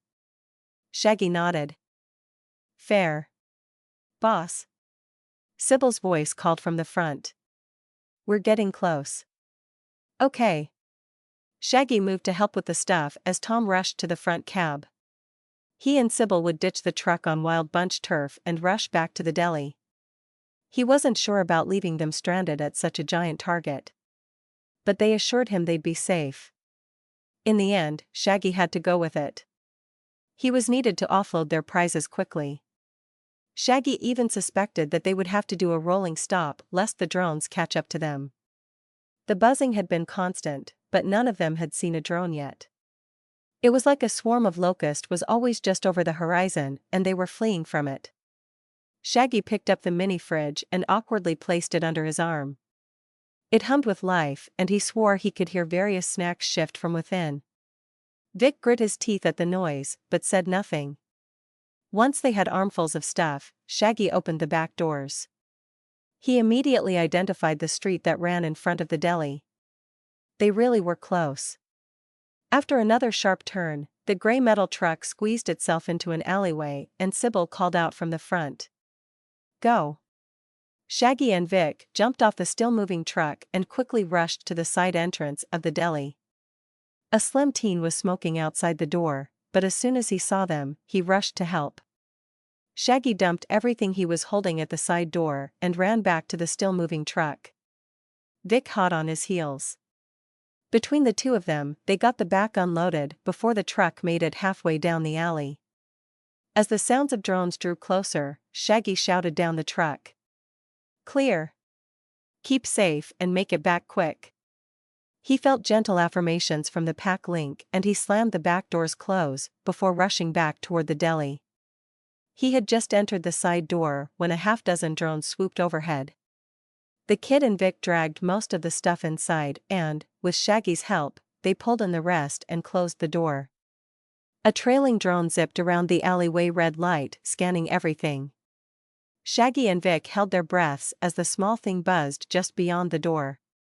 Once the drone had scanned the door, it flew off further down the alley. Shaggy turned to Vic and the kid and grinned. They had done it. When Shaggy took in the deli, he found that several pallets of building materials filled the abandoned deli. 2x4s and cement sacks were strewn about the places, and even some strange metal beams laid across a countertop. Shaggy raised an eyebrow. But the teen that was watching the door was staring down at a K-Tech rifle in awe. Shaggy let the kid have a few moments before he brought the young boy around. Hey! Where is everyone? Shouldn't they be moving this stuff? Huh?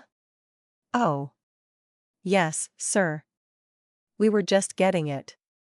This is the stuff that's left. It's not that long of a trek, really. But the dirt tunnels are a little tight in places.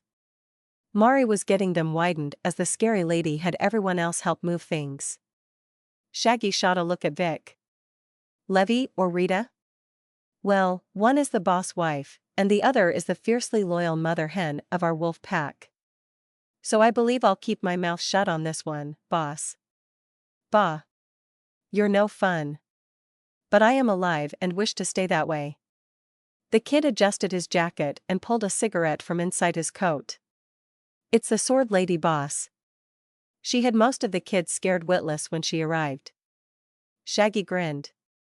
Not you though? Me? Nah. I knew what she was talking about. When she and that lizard guy showed up, they immediately got people unloading the 2 trucks. Once that was all done, she and the lizard took a gang member each and dropped them off. I went with the lizard. The kid said the last part with no small amount of pride. Although Shaggy snorted at the fact the kid didn't know their names. It made sense. The 15 or so teens may have followed them. But they hadn't really spent much time together. It was good to learn that Seacrest and Rita had gotten their truck squared away with little trouble. He only hoped Sybil and Tom would get away as clean. Vic clapped a hand on his shoulder and chuckled. Don't worry about them, boss. They'll be fine. Let's focus on getting this crap down in our new hole in the ground. Before Shaggy could agree, a fresh batch of sweaty teens appeared from the back room. The door to the maintenance tunnels was back there. From the looks of things, that's where this new group had come from. They all groaned at the sight of Vic and Shaggy, but a matronly voice growled. The kids grumbled, but moved as Rita appeared behind them. She gave Shaggy a tip of her head and started grabbing items. Shaggy and Vic collected the weapons and new fridge before following everyone else back down the tunnels. Someone, probably one of the kids, had strung up torches along the walls to help light the way. Shaggy grinned as he pictured Mari lighting everything for their people. The small group moved efficiently through the maintenance tunnels and down the old cobalt hole.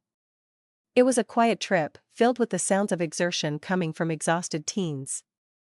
It was so bad that when they arrived at the large cave where they were setting up, Shaggy had every one of them take a break. Rita looked ready to complain, but Shaggy put a hand up. I really can't deal with all their noise. They sound like a pack of dying cows. Several young teens made groans of disagreement. But none of them had the willpower to form complete sentences. Shaggy glanced around, finding Levy going through various pallets and boxes. Someone had set up several large lamps around the cave, filling it with an eerie glow. Combined with the random campfires everywhere, and their little cave had a good deal of spooky ambience. Shaggy waved a hand at Vic and moved over to his wife. Hello, honey. Shopping's done. Shaggy joked. Levy snorted as she lifted a large plank off a pallet. We have to discuss what goes on your shopping lists. Hey, food is tonight. Right now, we need stuff for building things, right? Levy sighed, but nodded. Yes. This is already saving us a ton from the system. We just need a few more bags of cement and wood and we can have the terminal make some rudimentary houses. Turning to Rita, Levy asked. Did you get the piping down yet? Rita glanced around at the tired teens. A few of these useless kids grabbed them, I think. Remember, we didn't have much. That's fine. I just want to see how much we are missing for a freaking plumbing system. Shaggy snorted. I would guess a lot. Even with magic. Levy nodded sadly. Shaggy placed the fridge down and moved to set the weapons down as well, but Vic stopped him. I'll take the weapons, boss. We don't want the kids getting hurt. We can pass out the batons, though. Hey, we know how to. A voice rose from the tired kids. Yeah. You're good with guns. Whatever. Rest or yap, don't do both. Vic snorted. Shaggy passed everything he was carrying back to Vic and looked around. The large dirt cavern was pretty empty. Even with the materials they had stolen. Not seeing Seacrest or Luis and Mari, Shaggy asked. Where are the teen honchos and my favorite lizard? Food scouting, Rita said as she started marching back toward the tunnel. Shaggy gave Levy a quick kiss before he followed.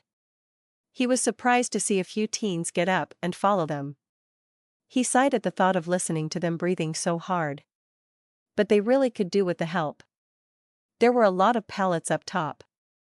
As they continued down the dark tunnels, Shaggy asked, "How long?" "Just a few minutes before you showed up, I'd wager." They wanted to get everything scouted properly, and Seacrest went for protection. The wild bunch was moving around the neighborhood for a while. But the kids didn't engage, they avoided and reported. "That's good. So how are we going to collect groceries for this lot? Should we have kept a truck?" "Nah," came a girl's voice from behind him. "M-Mart has a fleet of their own trucks there. We can just swipe one of those and load it up. The tricky part is security. They got cameras all over that place. Even a few cops that swing by on regular patrols. I miss ephemera." Shaggy sighed as he tried to think of a way around cameras. At best, they would have to sneak around and disable them. But that required finding the control room. Which meant searching, which meant they were more likely to get caught. Although, do any of you know where the control room for the cameras is? Shaggy asked the group. A male voice spoke up. "Yeah, I worked there part-time for 2 summers. It's near the back offices, just inside the warehouse where they store the food. But there are cameras inside, too." Shaggy hissed in annoyance and continued to think. Once they arrived up top, Shaggy began grabbing armfuls of cement bags. The kids and Rita grabbed their own cargo, and they all started the trek back down. It was long, tedious work, but it needed to be done. The materials needed to be close to the terminal to be counted. It was only after the third trip back and forth that Shaggy realized they had grabbed a lot of stuff from the 2 trucks. Before he could ask, Rita answered. The trucks had a spatial enchantment on the inside. They were actually a lot bigger. It took us a while to get everything offloaded. Thankfully, no gangs or cops swung by. Although we went faster, 'cause we had more people helping. Rita shouted that last bit at the latest of teens who collapsed in the dirt. They had exchanged kids every trip. Shaggy couldn't blame them. Even though some of them appeared to be aliens or even mutants, they didn't seem to have a werewolf stamina. During the back and forth, Shaggy spotted several mutant teens amongst their new crew. He tried desperately to remember faces and powers, but it was all drummed out of him. Lost to the beat of monotony.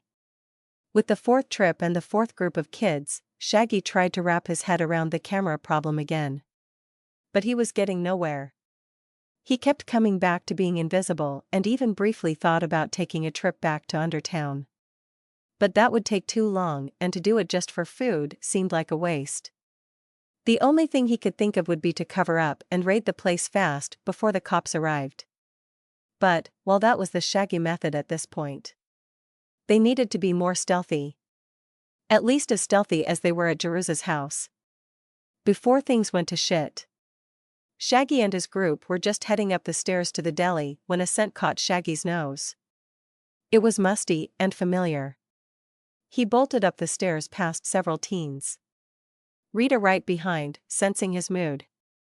But when they got to the front of the deli, all they saw was the same teen still on watch. Shaggy remained tense. His sense of smell was still screaming at him. He wondered if the bunch had an invisible animal of some kind. He tried to focus and pick out the scents. It was leather, sweat, and something dog-like. Shaggy's eyes widened as he felt someone dash into the deli and charge straight at him.